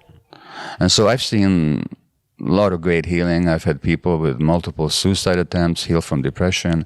I've seen people get much better with their autoimmune diseases. I've seen people deal with all kinds of addictions and life issues, relationship problems, come out of it much more themselves, much more able to deal with these issues, so long as the proper integration is done afterwards. So that was my personal experience. Now, that then introduced me to the whole world of psychedelics, and I realized that there's a lot of research being done these days. There's this organization, MAPS, Multidisciplinary Association for Psychedelic Studies, which is a group of psychologists, psychiatrists, medical doctors, therapists, counselors, interested people to study scientifically the role of psychedelics in healing. And as you're probably aware, interesting studies have been done around psilocybin, mushrooms, and end-of-life anxiety. Studies have been done which are revolutionary in using MDMA-assisted psychotherapy, MDMA being the medical name for, the technical name for ecstasy. Again, in the right setting with the right leadership, these have proven to be very powerful modalities of healing. And so there's a whole new resurgence of psychedelic research in a number of different areas, some of them man-made, some of them plant-based. But there's a whole world that I was introduced to, and I've learned a lot in the last 10 years. And again, I both practice it in my own healing work, and I'm interested in it also as a participant. So I'd love to add a few things to your second comment and then ask a bunch of questions about the first. Yeah. So for people who are interested in learning more about the current scientific studies and mechanisms of action related to some of these compounds and what is being done, there are a number of very interesting and very competent organizations as far as I can tell. MAPS is one that you mentioned, and I'll actually be seeing the founder, Rick Doblin, in just a few days' time. There is the Hefter Institute, which I've worked with, primarily run by MDs and PhDs, or at least the board and so on, is comprised of scientists and medical doctors. It was through the Hefter Foundation and also directly with Johns Hopkins. So I've had some involvement with the psilocybin studies. And actually, thank you to many of you, sorry about smacking the mic, to many of you in my audience who helped through a crowdfunding funding campaign to raise funds for a study at Johns Hopkins related to treatment-resistant depression and psilocybin. So Hefter Institute, excellent organization to look into, and then USONA also, which I believe is primarily focused on psilocybin, whereas MAPS at this point has done great work on many levels, including helping to facilitate MDMA being designated a breakthrough therapy and effectively getting fast-tracked into phase 3 trials. By the FDA. That's right. Yeah. And these are all organizations that I would encourage people to look into. And it's really an exciting time and also a fragile time as it relates to these compounds, which have certainly demonstrated historically accepting MDMA. Let's just look at the studies, many of which were done starting in, say, 50s and 60s, looking at the clinical efficacy of using these compounds for everything ranging from alcoholism to nicotine addiction to many of the things that you mentioned. Well, what is little known, but that Bill Wilson, Dr. Bill, who founded, one of the founders of AA, right, actually had some powerful LSD experiences, which helped him in his spiritual growth. Well, he wanted to make one of the within steps. AA, they don't talk about that very much, but it's a fact. If I may parenthetically say, as much as I support the 12 steps, what AA also doesn't tend to talk about is the trauma that first causes the addiction. And Bill Wilson himself was a traumatized child. He was abandoned by his parents when he was very young. Yeah. And so it's interesting that AA, for all the good work that it does do, which I support, I don't support people being forced into any particular form of treatment, but as a self-chosen form of treatment, it can be very helpful to many people. But they don't talk about two very interesting things, which is one is the psychedelic part and the other is the trauma part. Yeah. No, it's, for me, just looking at my own childhood experiences and exploring recovery, defined as you defined it. Yeah. In the last several years, especially in the last 6 months, it's been fascinating and frustrating to discover and try to piece together these various elements. But the what is the frustrating part? That there is, it may exist, but I couldn't find one-stop shopping that checked all the boxes. Right? There ain't any. Right. So it's been an exercise in collecting various tools and piecing them together. Like you said, you have the AA does incredible work. I mean, they what they've done in terms of a distributed free service with social accountability and support is incredible. Absolutely. The psychedelic component, which Bill actually wanted to, as I understand it, make one of the steps in AA. Needless to say, it was hard to get widespread leadership support for that. And then you have the trauma piece. So these are all tools in the toolkit that people can use for their own sort of bespoke approach in some respects. Coming back to the ayahuasca specifically, and I should just as a caveat point out, because I do think that these tools, I know these tools are very powerful. I have firsthand familiarity from past experiences and have been very engaged with this scientific community for some time now. They can be misused. There are many charlatans. And unfortunately, there's more than that. There's some very powerful healers, shamans, who unfortunately exploit people sexually and financially. Very common, And this is, of course, not just restricted to the ayahuasca world. It also happens in the spiritual world. How many spiritual leaders with tremendous power, tremendous healing influence have at the same time exploited men and women and created all kinds of further trauma. Yeah. So, unfortunately, when you have that much power and you haven't totally done your integration work, you can start misusing that power. And that happens in all of the healing modalities, as we know. But it certainly happens in the psychedelic world as well. Yeah, I wish I could say it's rare. It's not, but it's something to safeguard against, especially when you're in that vulnerable state. So I would actually recommend that people see a documentary called Kumare, which is very much worth watching. And the brief overview is it's an Indian filmmaker who begins studying various gurus and healers in the U.S. In hopes of, I believe the original impetus was to simply do a documentary on charlatans. And then he went to India and he said, they're just as bad here. And he said 99% are just as bad or worse. And he decides to make himself a guru as an experiment. Yeah. And it's a very thought-provoking documentary that I think will... So it becomes a kind of fake guru, right? That's right. Yeah, I remember it. Yeah. And then he unveils it. Yeah. I don't want to give too much away, but it's very well done, very worth watching because it helps to prepare you, I think, psychologically to not lose yourself in a dangerous way. No, and here's the problem. You see, what I said about the essence of trauma is that you lose connection to yourself. And that means you lose connection to your gut feelings. Right. Yes. Now, as long as your gut feelings are with you and you honor them, they'll protect you. But the very essence of trauma is the loss of that. Yeah. Which means that when you lose connection to your gut feelings, then you're very vulnerable to being exploited. And when you talk to people who were exploited in any context, psychedelic or not, if you ask them, do you have any kind of vague sense that this is not quite right? They'll say, yeah, but I didn't listen to it. Yep. And the fact that they didn't listen to it is already a marker of trauma. So since it's traumatized people, which is most of us, who seek healing, it's also vulnerable people who seek healing. And this is what some of these people can exploit. So the very portal into healing, which is opening up the vulnerability that we've shut down against, is also the portal for potential loss. So people have to do their due diligence. Yeah. And I'm not trying to create paranoia here, but people just should be careful. You just mentioned something that I'd really love to just pause and emphasize. You mentioned a few things. So number one is that your gut feeling / it's like physiological intuition can help you.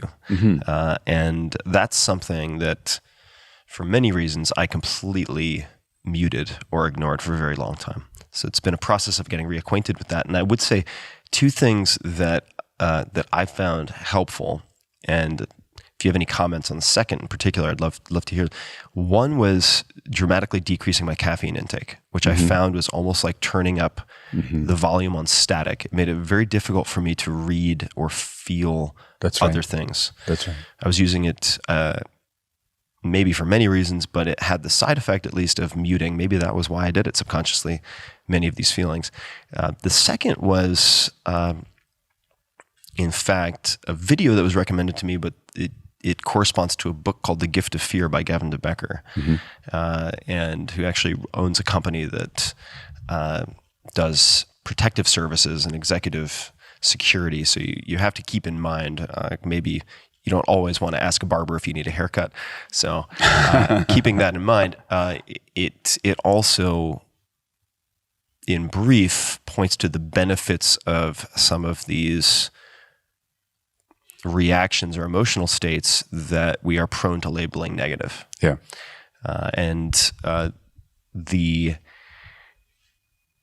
As you said, not to make anyone paranoid, but rather to inform them, these are currently existent risks. And one of the hopes, certainly with, say, ultimately better researching these compounds after they've been really unfairly, but for understandable reasons, politicized and put into the same schedule in the United States as heroin and cocaine, to have them rescheduled so that they are prescribable. If then that happens, the ability to certify therapists, to regulate and to maintain a broad type of quality control goes up. So that's also one of the hopes, is that will decrease the likelihood of bad actors and allow appropriate punishment for bad actors. Because mind you, as we know, even in legalized, legitimate professions,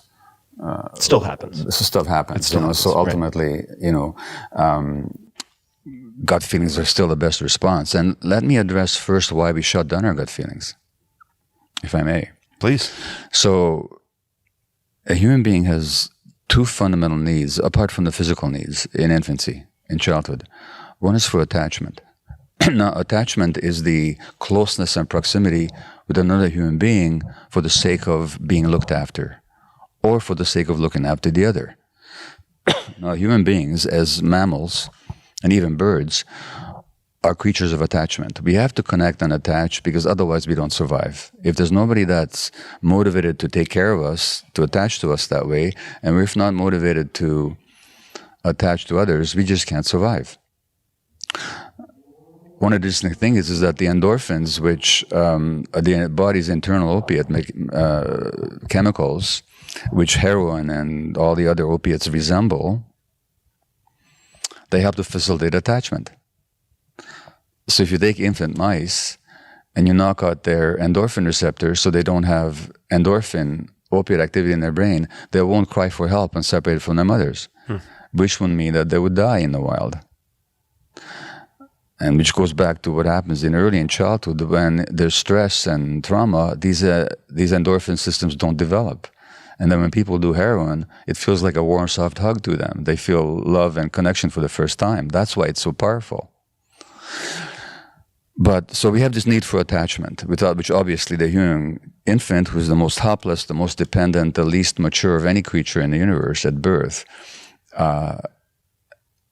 cannot survive without the attachment. And that attachment relationship, given that we have the longest period of development of any creature, well into adolescence and beyond,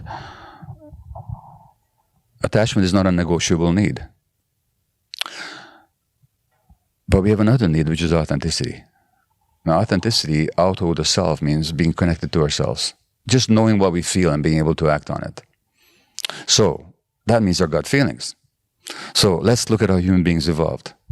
For hundreds of thousands of years, and for 100,000 years or so of this species existing on Earth, how did we live? We didn't live in cities and houses and so on. We lived out there in the wild until very recently in human existence. Now, just how long do you survive in the wild if you're not connected to your gut feelings? Not very long. Not very long. If you start using your intellect instead of your gut feelings, you just don't survive. Yeah. So that's a powerful survival need as well. So attachment is a survival need. Authenticity is a survival need. But what happens if your authenticity threatens your attachment relationships? For example, as a 2-year-old, you get angry because you didn't get that cookie before dinner. But your parents can't handle anger because they grew up in homes when there was rageaholism and they're terrified at the very expression of anger. So they give you the message that good little kids don't get angry. The message you receive is not that good little kids don't get angry, but that angry little kids don't get loved. Because your parents are now sullen, they won't look at you, they talk to you in a harsh way, you're not getting loved. Not experiencing love at that moment. Now, but you got to stay attached. Guess what you're going to suppress? The authenticity every time. And this is how we lose connection to ourselves and to our gut feelings. So that, strangely enough, that very dynamic, which is essential for human survival in a natural setting, not becomes a threat to our survival in this more modern setting, where to stay authentic is to threaten attachment. And so we give up our authenticity, and then we wonder who the hell we are, and whose life is this, and who's experiencing all this, and this life doesn't... and who am I really? And so that's where the reconnection has to happen. That's where the healing happens, is with that reconnection. But it's because of that conflict, that tragic conflict in childhood between authenticity and attachment that most of us face, that we lose ourselves and lose connection to our gut feelings. There's so many directions we can go with this. And I'm really glad you shared that, because that had an enormous... That observation has had an enormous impact on some of my close friends, and something I was only exposed to really today because our mutual friend Vicky recommended that I ask you to expand on it. What I'd love to return to, if we can... Can I say something? Yeah, of course. Sorry. In this building, there's a picture of Elvis Presley. Yes. So there's a song of his that I play at my retreats and my events all the time. Mm-hmm. It's called Any Way You Love Me. Remember how it goes? I don't. I could actually play it for you, but it goes, any way you love me, that's the way I'll be.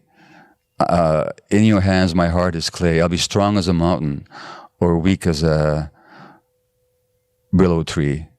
I'll be powerful. I'll be like a little baby. Any way you want me, that's how I will be.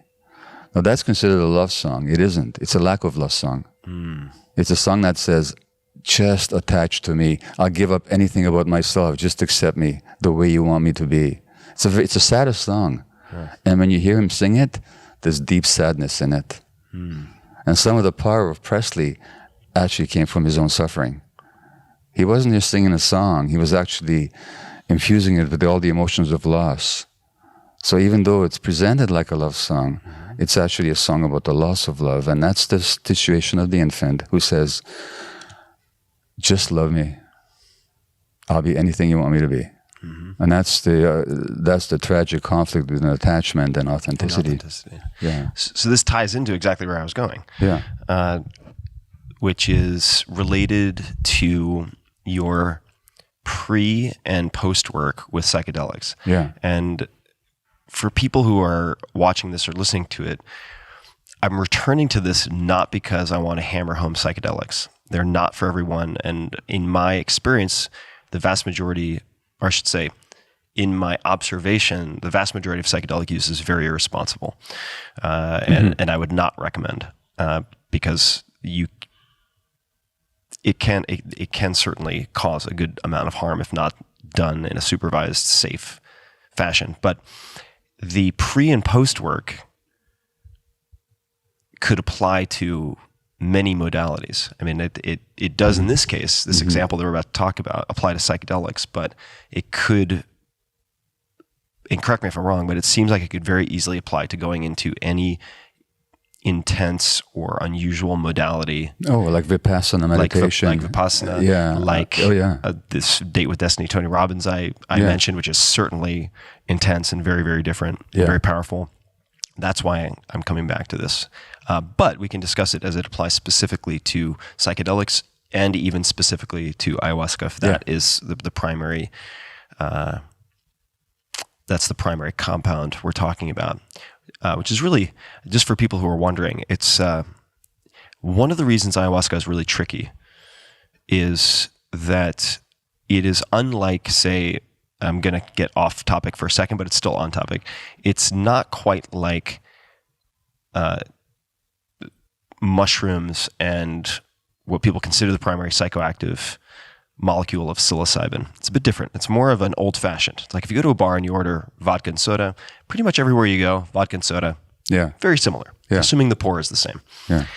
Ayahuasca is more like an old-fashioned. There are a few ingredients that are almost always there. So if you go to, let's say, I want to say Pucallpa or other parts of Peru, it's going to be mostly the ayahuasca vine plus a plant called chacruna, or a Psychotria viridis, which is a DMT, I suppose it must be NN-DMT containing plant, which is made orally active through the MAO inhibitors, monoamine oxidase inhibitors in the vine. How they figured that out is a whole separate story, which is kind of wild. The plants told them is the short version. I know, although I have a scientific friend who gave me a startlingly simple explanation, which makes more sense to the Western mind. When I was in Peru, they also told me the plants told us, which on some level I accept. But I just want to say something here because we're talking in an extended way about the psychedelics. I don't want to create the impression that this is most of my life or work. It isn't. I do this stuff 1 or 2 or 3 weeks a year. So it's not like the major part of what I do. But it is a very interesting part because it illuminates everything else that I do. In the sense that it goes very deep. Now, this scientific friend of mine, this science friend of mine says, actually, they were, let's say, using the ayahuasca and boiling it up, because ayahuasca itself, the vine has some psychedelic properties on its own without the chacruna. Yeah, very strong auditory. Yeah. So then what happens is some leaves of chacruna fall into it.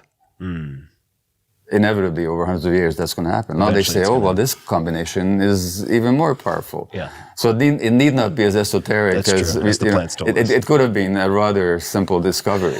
Sure. So who knows what the real story is? Yeah. But in any case, the preparation and the processing. Yeah. So and I was just going to add one thing to that, which is that is one combination. You then also have in certain regions and it's found in other places outside of Peru, most certainly. And the largest ayahuasca as sacrament-based churches are actually out of Brazil. Yeah. But it can also be ayahuasca vine plus yahe, which is a different plant, also DMT containing, but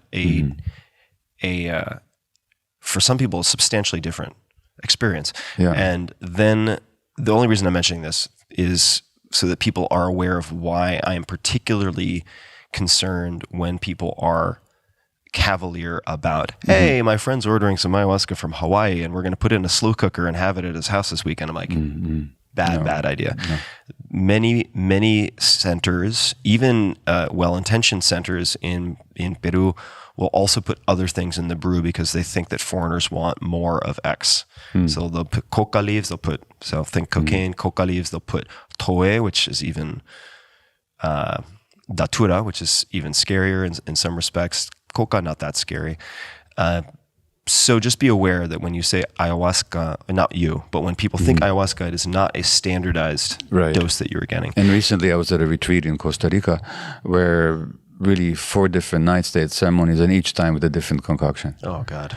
So one night with the Peruvian Shipibo tradition preparation, one night with the Yahe from Colombia. Yeah. And, it's who prepares it, how much they boil it for, what combination, what intention, and so on. So that's by and large true. And really, the people I've worked with, this is always, not that it's always the same drink every night, but it's pretty much the same preparation. Same preparation. Yeah. And so I took us down a little rabbit hole, but the question I have is, with all of your clinical experience, recognizing that this is a therapy, but it's an adjunct therapy. It's not used in isolation. Yeah. And you've, through trial and error and design, come to a place now where you have maybe certain best practices or approaches to the pre and post work. Could you tell us about either or both of those? Sure. And, ideally maybe exercises or questions people could think about on their own. I know it's hard to recommend that in isolation perhaps, but I'd love to hear any details that you're willing to share about the pre and post. Sure. Because it's so important. It's hard to, for me at least in my limited experience even, to overemphasize. Well, with ayahuasca specifically, which is not the only modality I work with, but with that specifically, there's a physical preparation. For example, no caffeine for a period of time, no red meat, cutting down on salt, excluding dairy products. So there's a physical preparation just to cleanse the body and to make it more receptive to the ayahuasca. From the emotional and psychological point of view, you want somebody to really formulate an intention. What I want out of this experience? Because intention is everything. So it's not like, I'm going to take this stuff and let's see what happens. Why am I here for? Why am I coming? What is my intention in going there? What do I want to find out? What issues am I working with? So intention setting and really considering, what is my purpose in undertaking this experience? When people arrive, we don't just plunge into ceremony. In my ayahuasca retreats, we have a day and a half of group preparation. So everybody articulates their intention, why they're there, and we deeply explore how that intention arose, and what in their lives brought them to this point, and what issues that they need to deal with. And my way of working is to get people very deeply to their core issues, which they may not be even aware of, but again, through this process I call compassionate inquiry, and this is true whether I'm working with plants or not, they get to see what it is that they're really seeking. And what are they seeking? They're seeking themselves. They're seeking reconnection, ultimately. But there's steps that you go through. And then we help them set a specific intention for that first ceremony. And the specific intention is, what do I want to learn tonight? Not just what I want to learn in general, but what I want to learn tonight. Some people want to learn about, tell me about my fear. Teach me about my pain. Show me what love is. Show me what courage is. Show me what my strength is.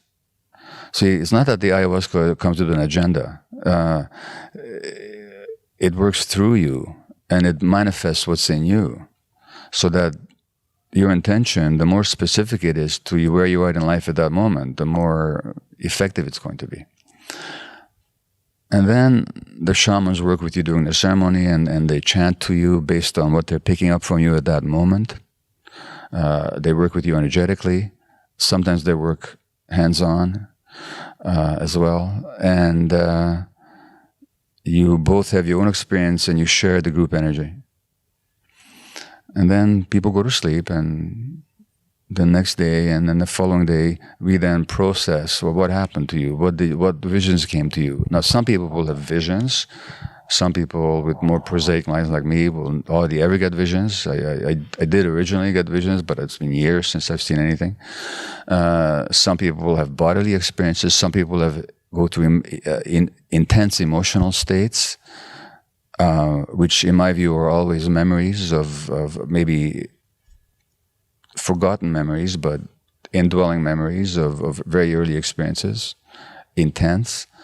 Some people will have beautiful entities coming and teaching them, jaguars and anacondas or various angelic entities. I've never been blessed with that. And I used to get frustrated, but actually, whatever experience you have, that's the experience you need to have. And for me, it's not about the visions or anything. It's about what is the teaching. And the teaching is always there. And the purpose of the processing is to help you find the teaching that was imparted to you by whatever experience you had, not about comparing your experience to the night before or 2 nights before or to the experience of other people. It's your specific experience. What does it mean in your life? So this is, and now post-retreat, then again, whether you do a program like Vipassana, or whether you do the Landmark Forum, or whether you do a Hoffman process, or whether you do any kind of transformational work or a meditation retreat, if you don't integrate what you've learned into your life and you build up some practice around it, it's going to become a memory, a nice memory. At best, right? Yeah. I mean, if you go straight back into making hypercritical decisions impulsively, 12 hours later also absolutely could be very destructive. Absolutely. So the more integration we can, and in general, in the psychedelic work, this question of integration is becoming more and more recognized and more practiced. So integration means keeping in touch with people that can help you stay on track, keeping in touch with the group that you shared the experience with, putting some practice into your life, such as journaling, meditation, yoga. Perhaps you're going to return and do some more plant work, or perhaps you won't. That's entirely up to you. There's no prescription to be made there. But the point is to go from experience that is discrete and time limited to some kind of integration that happens over time. How do you format that integration? Are you interacting with the people on your retreat once a week for 4 weeks, or you have 2 sessions in the following week? What does the actual format look like? Well, that's evolving, and that's different for different people. But in general, I would say that if you can talk to somebody regularly over time, and if you can maintain your contact with the group, so that they're like a Facebook group where people share experiences, if you take on certain practices and you do them together, or at least you do them simultaneously, and then you share about the practices, these are all forms of integration. Which, and we've mentioned this a few times, applies to more than just the modality of using plant medicine. Absolutely. So after this, not to sound like a broken record, but this is very recent, after going to this Tony Robbins event with a number of people, including, we have a photo online, so I think he's fine with me saying it, Joe Gebbia, co-founder of Airbnb, Mark Benioff, the CEO of Salesforce, was sitting right behind me. Mm-hmm. He wasn't part of the group, but he's a friend, at least an acquaintance, getting to know each other. In any case, we kept a group text going afterwards to hold each other accountable, and also to set follow-up group calls, and so on. A number of things I'd really like to underscore, because you mentioned them, and I'd like to reiterate their importance, and also how they transcend the plant medicine work, the psychedelics. The first is you mentioned intentions, and I'll just share my experience and also a number of recommendations that helped me tremendously with plant medicine work, but then life in general, which is you set a clear intention, but the clear intention is not the same as an expectation. That's right. And if you go in and you have an expectation you can't let go of, that's right, many people end up trying to white knuckle the experience. And that's true in general in life, and it's very true for plant experiences. Yeah. So if you get there that this is going to happen, this should happen, and some people sit there the whole night resisting their experience because it doesn't meet their expectations. Right. So there's a card. It's a little card that I was given as a gift, which I didn't come to appreciate fully until maybe a year or two ago. I've been carrying it a long time, and it was given to me by an ex-girlfriend. And it says the task which hinders your task is your task. And so you mentioned a few things, and you said, well, that is the work for that night. And I've come to know a few people I respect as, I hesitate to use the word, but because there are really only 2 or 3 people I've personally met I would feel comfortable calling a shaman. And they all have minimum 10, 15 years experience in a traditional apprenticeship setting. And by the way, that means deep personal work. Very deep. That means sitting in a jungle by yourself, being beaten by mosquitoes. And doing that means drinking various plants, tobacco and other plants, not beyond ayahuasca, and really preparing. I know somebody on that path right now. Let me tell you, it's very deep. It's deep, committed work. It's not for the faint-hearted. Very, very. I would never do it. Yeah, it's very intense. Very, very intense. And I mean, there are people who do 15 months of isolation, dieting various plants, no sex, no salt, no pork, no red meat. Absolutely. And you know the drill. We won't get into it right now. And what they've shared a few examples with me of, say, I've never, well, that's not true, but I have always in the past shied away from large groups. That's why I was taken aback with mentioning 50 people. Yeah. But it seems very common in any group, especially larger groups, and this is true in psychedelics or at Vipassana retreats. They actually, the nickname for it that was given at the 10-day silent retreat I did at Spirit Rock was the Vipassana vendetta, where you decide that someone who's sitting close to you is coughing too loudly or clears their throat too often or whatever, and it starts to, you start to perseverate and think about it incessantly and maybe get angry about it. And instead of watching your own reactions. Instead of watching your own reaction. Yeah. And, the example that was given to me by this particular, I'm just going to say ayahuasquero to simplify things. Ayahuasquero, someone who works with ayahuasca, was he told me about this Westerner came down. I guess they're kind of Westerners too. They're just south of the border. So Northern American who came down and was furious that someone in the group wouldn't shut up with their screaming. He was just furious about this. And there are a number of ways an organizer can handle that. But he took the guy outside and he said, that person is your work tonight. Absolutely.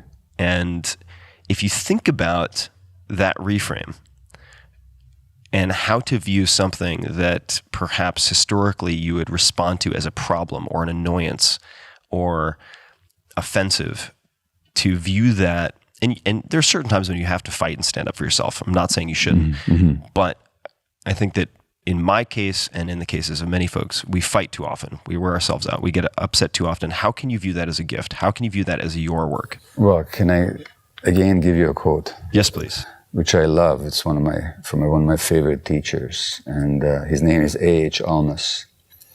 And he says, your conflicts, all the difficult things, the problematic situations in your life are not chance or haphazard. They're actually yours.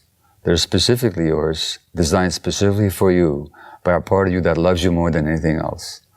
The part of you that loves you more than anything else has created roadblocks to lead you to yourself. You're not going to go in the right direction unless there's something pricking you on the side, telling you, look here, this way. That part of you loves you so much. That part of you loves you so much that it doesn't want you to lose the chance. It will go to extreme measures to wake you up. It will make you suffer greatly if you don't listen. What else can it do? That's its purpose. And I found this to be true of physical illness and mental problems and everything. You got to see, what is the teaching here? So we can look at all these things as problems to get rid of, which is what the personality wants to do, or we can look at them as learning opportunities, which is what your true self wants to do. Now, two things. One is you talked about intention in life. So my wife and I had a holiday recently in Costa Rica. Partly it was a working holiday, but partly it was just a holiday. Traditionally, we've had terrible times during holidays. Partly because of my workaholism, and once I go into a holiday, I just collapse. And now my wife is dragging a corpse around on holiday, because I'm a workaholic, and I hadn't cleared space. So this time, we actually went into a holiday with intention. This has nothing to do with psychedelics. Just to do that, we set an intention. What is our intention? And if we have an intention, I've learned from a couple of very wise teachers, what structures do we want to set up to support our intention? And how are we going to handle when there's kind of disagreement or conflict? We had a beautiful holiday because it was the first intentional holiday that we've had. So that intention in life in general is absolutely essential. Like every morning, what is my actual intention? Want to do a bit of an exercise? Sure. Okay, and then, if you don't like it, just tell me. When was the last, this is something I do in my groups or when I speak or so on, when I teach. So I ask people to tell me some recent episode when they're upset with somebody with their lives. And something that they're open to sharing. So it doesn't have to be anything sordid or thing, but just something, whether it's your spouse, partner, the bus driver, I don't care who. Sure. A friend. Okay. So are you willing to go there? Anything. Okay. I can share anything? Just where you were upset with somebody. Okay. Yes. Okay, so what happened? Describe it? What happened, yeah. All right. There were a number of issues in my home, broken aspects of the home, things that were falling apart or needed to be fixed. Physically. Okay, yeah. Right. And I had hired someone to do these things while I was gone. Okay. And I came back and none of them were fixed. Okay. And your emotional reaction was? Anger. Rage. Anger, okay. Anything else besides anger? I think they're close cousins. Frustration. Frustration is anger, yeah. Yeah. I was disappointed. Disappointed is sadness. Yeah, it's a different feeling. So I was disappointed in myself also because I started to look at how maybe... Well, disappointed is not so much an emotion as a state of mind. I'm asking what the emotions were. What's inside disappointment? Something didn't happen, I wanted it to happen. How do I feel? Isn't there sadness there? Sure. Yeah, there's sadness. I'm not talking into it, I'm just asking. Well, I suppose I might be confusing state of mind and states of mind and emotions. Yeah. I'm not sure how to delineate. Yeah, so I'm looking at the raw emotion. Yeah, sadness. So there's anger and sadness. Those are the emotions. Let's go with that. Yeah. Okay. Mm-hmm. So I'm going to ask you a silly question. What were you sad and angry about? Well, I suppose the answer, which is not the right answer I'm expecting, was I was angry that someone had made commitments to me and not fulfilled those commitments. Okay, well, that's what happened. They had made the commitment and fulfilled them, but that doesn't tell me what you were sad or angry about. What does that mean that they didn't fulfill their commitments? Meant that they didn't care about me. They didn't they didn't respect me. So they didn't care about you and didn't respect you. What kind of person doesn't get cared or respected?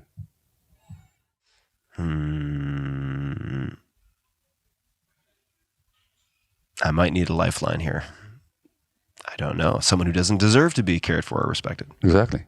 Somebody unworthy, right? Sure. Of respect and care. Mm-hmm. Okay? Now, if there are other people here, which there usually are when I do this exercise, I would ask them, okay, we just listened to Tim tell us about this experience. Are there other reasons why this other person might not have done the work that has nothing to do with him or her not caring about him or not respecting him? So what other reasons might there be? 1,000,001. Name one. Yeah, he could be in the hospital. He could be in the hospital. His What else? partner carried one. Could have been in a car accident. Exactly. He had a flight delay and got caught on Puerto Rico during a hurricane. He's got ADHD. Yeah. He can't follow through. He's under stress and he couldn't. Right. Now the email that I was supposed to send is sitting in drafts, and I thought I had sent it, but in fact, he never received it. I mean. Okay, and any number of possibilities. Yeah. Now, of all the possibilities that you've just outlined, including that they don't care about you or respect you, which is the worst one? The one I immediately defaulted to. Right. So the worst. If the guy's dead, then it's bad. But internally. Yeah, internally, the worst assumption is the one that I immediately made. Exactly. So let's notice something. I should say we, because we're all like this, we don't respond to what happens. Mm-hmm. We respond to our perception of what happens. Right. Okay? That's what the Buddha said. It's with our minds we create the world. So that if you'd found out he had ADHD or he was stressed, or you might have been sad for him, but you would not have been angry and you would not have been sad.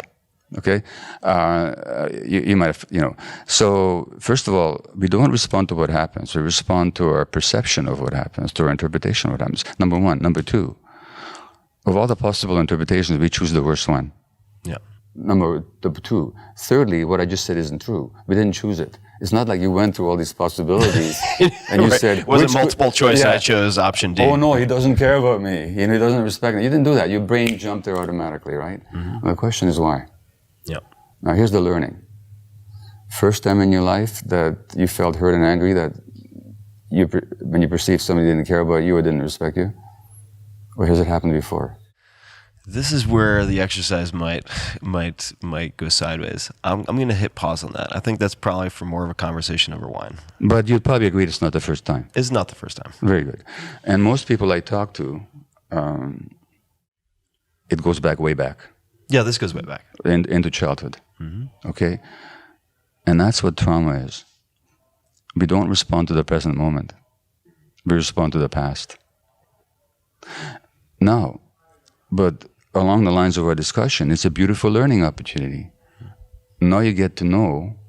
Now, what if you assumed for a moment that you're the most lovable, most worthy of care, most worthy of respect person in the history of the universe? And this guy doesn't do your home. What's your response? Any number of the other options which does not trigger an intense negative emotional state. Yeah. None of those other options would trigger that. So something in you, I would argue, still believes that you're not worthy of care and respect. Mm-hmm. And that's what gets triggered. So who's the one that doesn't care about you and who's the one that doesn't think you're worthy of respect? No, it'd be me. It would be you. Yeah. No, that's a learning. No, it is. And this is exactly what you're talking about. You're saying how these difficult things, how these problems are always teaching opportunities. And that's the beauty of healing, is that when you reframe things and you actually see the source within ourselves, all of a sudden, that's liberating. Because guess what? If you're feeling that way because this guy did this or didn't do that, that makes you a victim. Yeah. But if you see that you're the source, now you're powerful. Yeah, you're empowered. You're empowered. And exactly. This is something that a friend of mine here in Austin, Robert Rodriguez, recently said to me in a very similar way. I mean, it was a completely different context. He was actually telling a story about someone else who was constantly blaming people for everything in the film world. And he said, if you are the victim and it's everyone else's fault, you're powerless. And he said, but keep in mind, every time you're pointing a finger at someone, and I'd never heard this, I know it now after the fact that there are other people who have said this, but he said, every time you're pointing a finger at someone, keep in mind that there are 3 fingers pointing back at you. Exactly. And I thought about that. I was like, wow. Yeah, that's great. Just a good great sentence to keep in mind. No, this is a recording studio sometime? Was it? They do recordings. They do music. Did they record in the past or just... Did Johnny Cash ever record here by any chance? I don't know if Johnny Cash was ever here.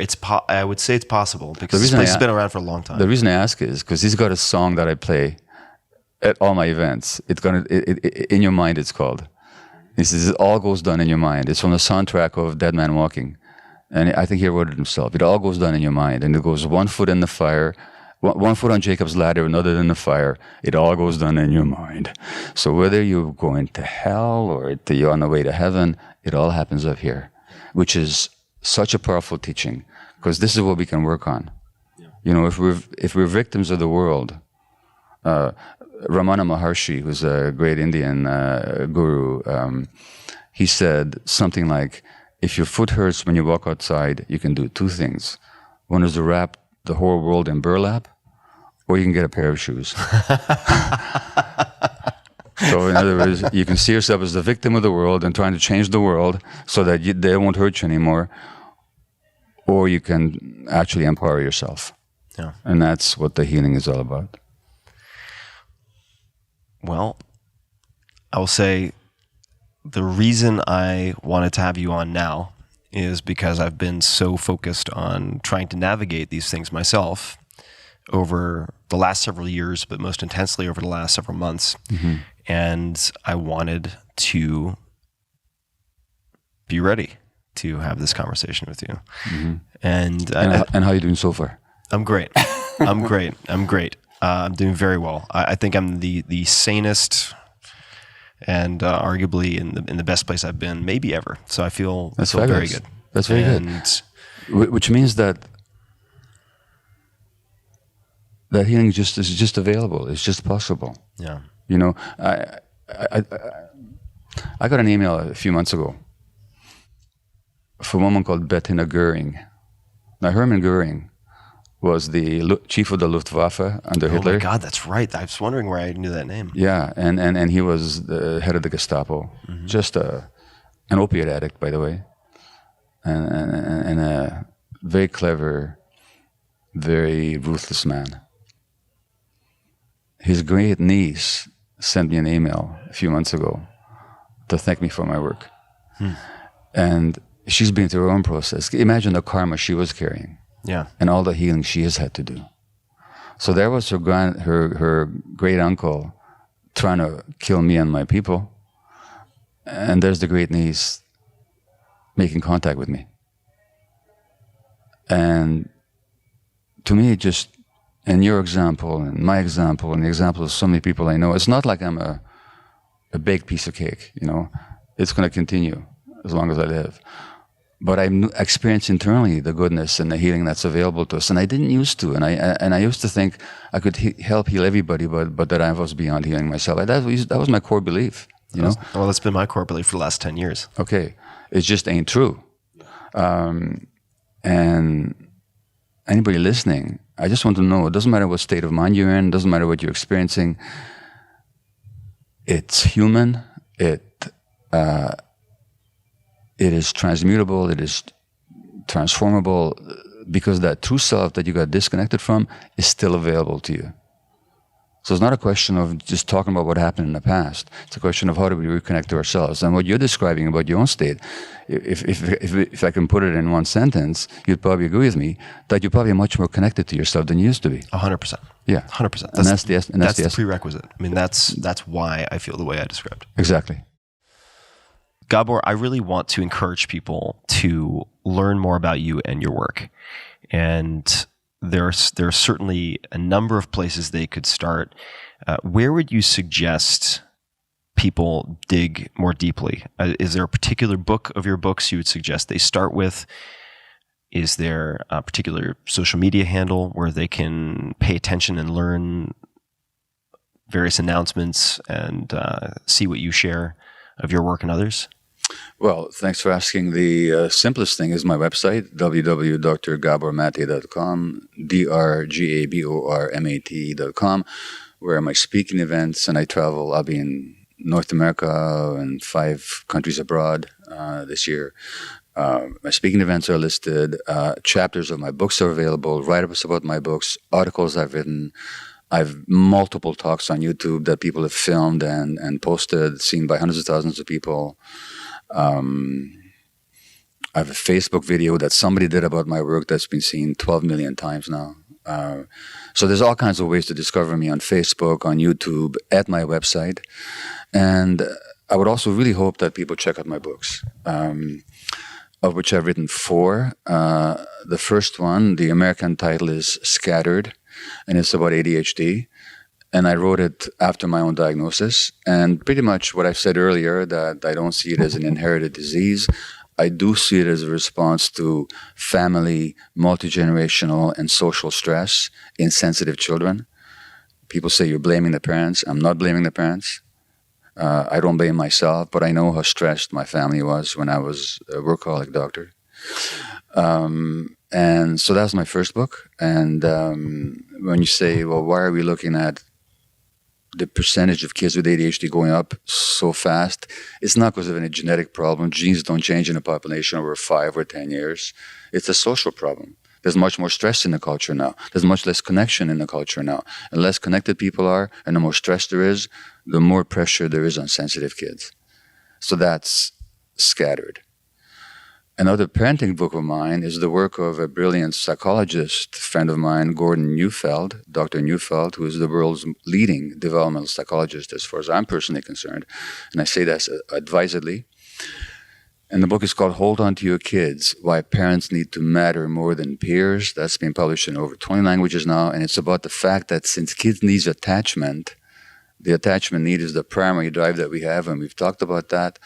It's like a duckling. When the duckling hatches from the egg, the duckling would prefer to attach an imprint on the mother duck But what will he do if the mother duck is not around? He'll imprint on a toy or a dog or a horse. Our kids, because the parents are too distracted and stressed in our society and aren't so much anymore physically as during human evolution, now find themselves in the company of other kids. Guess what they imprint on? Their peer group. And now you have immature creatures influencing each other immoderately. And this happens through the social media. It happens in personal contact. And as that happens, the parents get pushed into the background. They get more and more frustrated. Now they get more authoritarian, or they just give up. And kids, therefore, don't grow up. They don't mature, and they develop all kinds of problems. Not because the parents don't love them, but simply because in this culture, the connection between kids and parents have been really disturbed.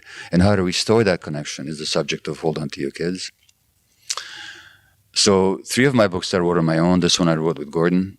My next book, which is on the mind-body unity and health and illness, and that's a conversation you and I could have another time, but again, where I show that cancer, autoimmune disease, ALS, multiple sclerosis, Parkinson's, colitis, Crohn's disease, chronic fatigue, fibromyalgia are not accidental and separate physical events.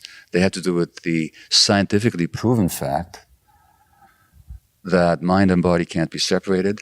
And when things happen emotionally, they will also happen physiologically. In fact, it can't be any other way. And that the emotional system in our brains, in our bodies, and part and parcel of the same system that also governs immunity, neurological response, and hormonal response. And therefore, when there are lifelong patterns of emotional repression, when people have to suppress themselves in order to maintain their attachments, that will have a negative impact on their immune system and on their hormonal apparatus and their nervous systems as well. And that book is called When the Body Says No, Exploring the Stress-Disease Connection. And that's been published in over 20 countries internationally as well, including in the US. My final, and to my mind, my favorite book is the most recent, In the Realm of Hungry Ghosts, Close Encounters with Addiction, which explores addiction not from the point of view of a disease model or a choice model, but how it is a response to childhood loss, stress, and trauma, and how to address that, and also how to deal with, like if you look at the United States right now, you know what the facts are? The most common cause of death under the age of 50 is now overdose. And in the US, every 3 weeks, you have the equivalent of a 9/11. Every 3 weeks, a 9/11, in terms of the number of people dying. Now, where's the public outcry? Where's the resources? Where's the political will? Where's the mobilization of the media and all the public health energies compared to what happened after 9/11? And we're having this every 3 weeks. And why? Because the treatment profession, the medical profession, and politicians and the legal profession does not understand trauma and its relationship to addiction. The average medical student doesn't even hear the word trauma in 4 years of education. Doesn't even hear the word, let alone get a lecture on it, let alone get a course about it. The stuff I told you about brain development is still not taught in most medical schools. So we have this response to addiction, which is just dealing with the effects, the behaviors, controlling the manifestations, and not dealing with the causative factors. That's why people don't get better. And if you look at why right now, it's because social stress has increased, economic insecurity has increased. You look at where do the overdose happens more, it's where areas where there's despondency and despair. Totally. And so that's the book, In the Realm of Hungry Ghosts. Other than that, lots of my talks are on YouTube, but I think the best hub to check all this stuff out is my website. And I hope to generate regular podcasts fairly soon. If the people around me can twist my arm strong enough and organize me well enough to do it, there'll be a podcast, and I hope that'll be up soon. But knowing myself, I don't want to make any promises, but that'll certainly be listed at my website if it happens soon. And could you give your website URL one more time? Okay, Dr. Gabor Maté. And drgabormaté.com. And to everybody listening and watching, there's the camera. I will also put that in the show notes. So for everyone, everything we've discussed, the books, the resources, organizations, everything, including your website, which will be at the very top, will be listed in the show notes, which you can find at tim.blog/podcast. And it'll be right at the top. So all of that will be very easy to find. Just in closing, and we may very well end up doing a round 2 at some point. It wouldn't surprise me. even if it's off camera, certainly. We'd love to spend more time together.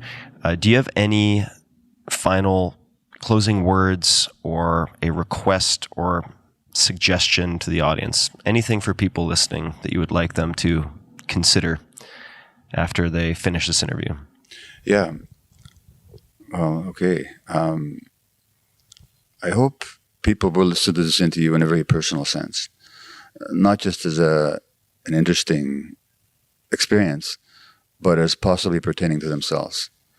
And that the discussion with you will help people look at themselves in maybe a new way, with what I call compassionate inquiry. So rather than self-judgment about stuff that went wrong or they did to themselves or others, they get curious. What made me do that? They get curious compassionately, because we are all born innocent, and we're all born just wanting to be loving and loved. And then something happens. And then it's a hard road back. But I hope that this conversation helps people reconnect with that path, or encourage them to continue on it. And then secondly, not to see it as an individual issue. It's a social issue. We live in a society that really does disconnect people. And so it's not just an individual problem or an individual family problem. It's multi-generational.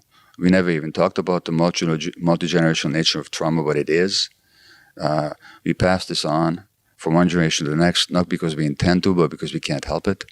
So it needs to be looked at in deep over the generations and broadly as the function of a whole society. Now, let me give you one quick example, if I may. Sure. A study last year showed that American Black women, the more experience of racism they have, the greater the risk of asthma. And what does that tell us? What do we give people to control their asthma? We give them inhalers that contain a copy of adrenaline and a copy of cortisol. That's stress hormones. In other words, asthma has everything to do with stress. I'm not going into the scientific details now. I could, but I won't. But it shows this question. Is the asthma of an American Black woman an individual disease, or is it the dysfunction of an entire society? And obviously it's the latter. So that the Buddha said that without the many there cannot be the one, without the one there cannot be the many. And he talked about the interconnected co-arising of phenomena. So we are social creatures, our brains are wired together. Dr. Dan Siegel talks about interpersonal neurobiology. We're not isolated creatures. So whatever you're dealing with, you have to look at not just the individual internal environment, but also the broader social and cultural environment of which you're one particular manifestation. And as our mutual friend Joe Polish so fervently wants, we need to change the conversation around these issues, particularly, for example, around addiction, from a blaming and shaming and ostracizing and just medical model perspective to one that takes into account trauma and social issues and which brings compassion into it. And that must be the same for all mental health issues as well. And whatever we look at, we have to look at both the individual and the broader context. Thank you for that. And you mentioned how we all begin loving and wanting to be loved or needing love, and then something happens and it's a hard road back. And what I'd like to add to that is it's a hard road back, but it's a worthwhile road back. And it is possible to find your way back. If you had told me that a year ago, I would have completely dismissed it, but I'm in a different place now. Yeah. And I would just like to thank you for helping people to navigate that. And it's very meaningful work that you do. Thank you. And thank you for taking the time today as well. Oh, it's a great pleasure to speak with you. Thank you. And to everybody listening and watching, as I mentioned before, definitely also visit the show notes. Revisit this. This is not a one and done, something you listen to and then you go on as if you never heard it. Please look at the show notes. Look at Gabor's work. And you can find all of that at tim.blog/podcast. And to everybody listening, I would just say, as always, thank you so much for joining.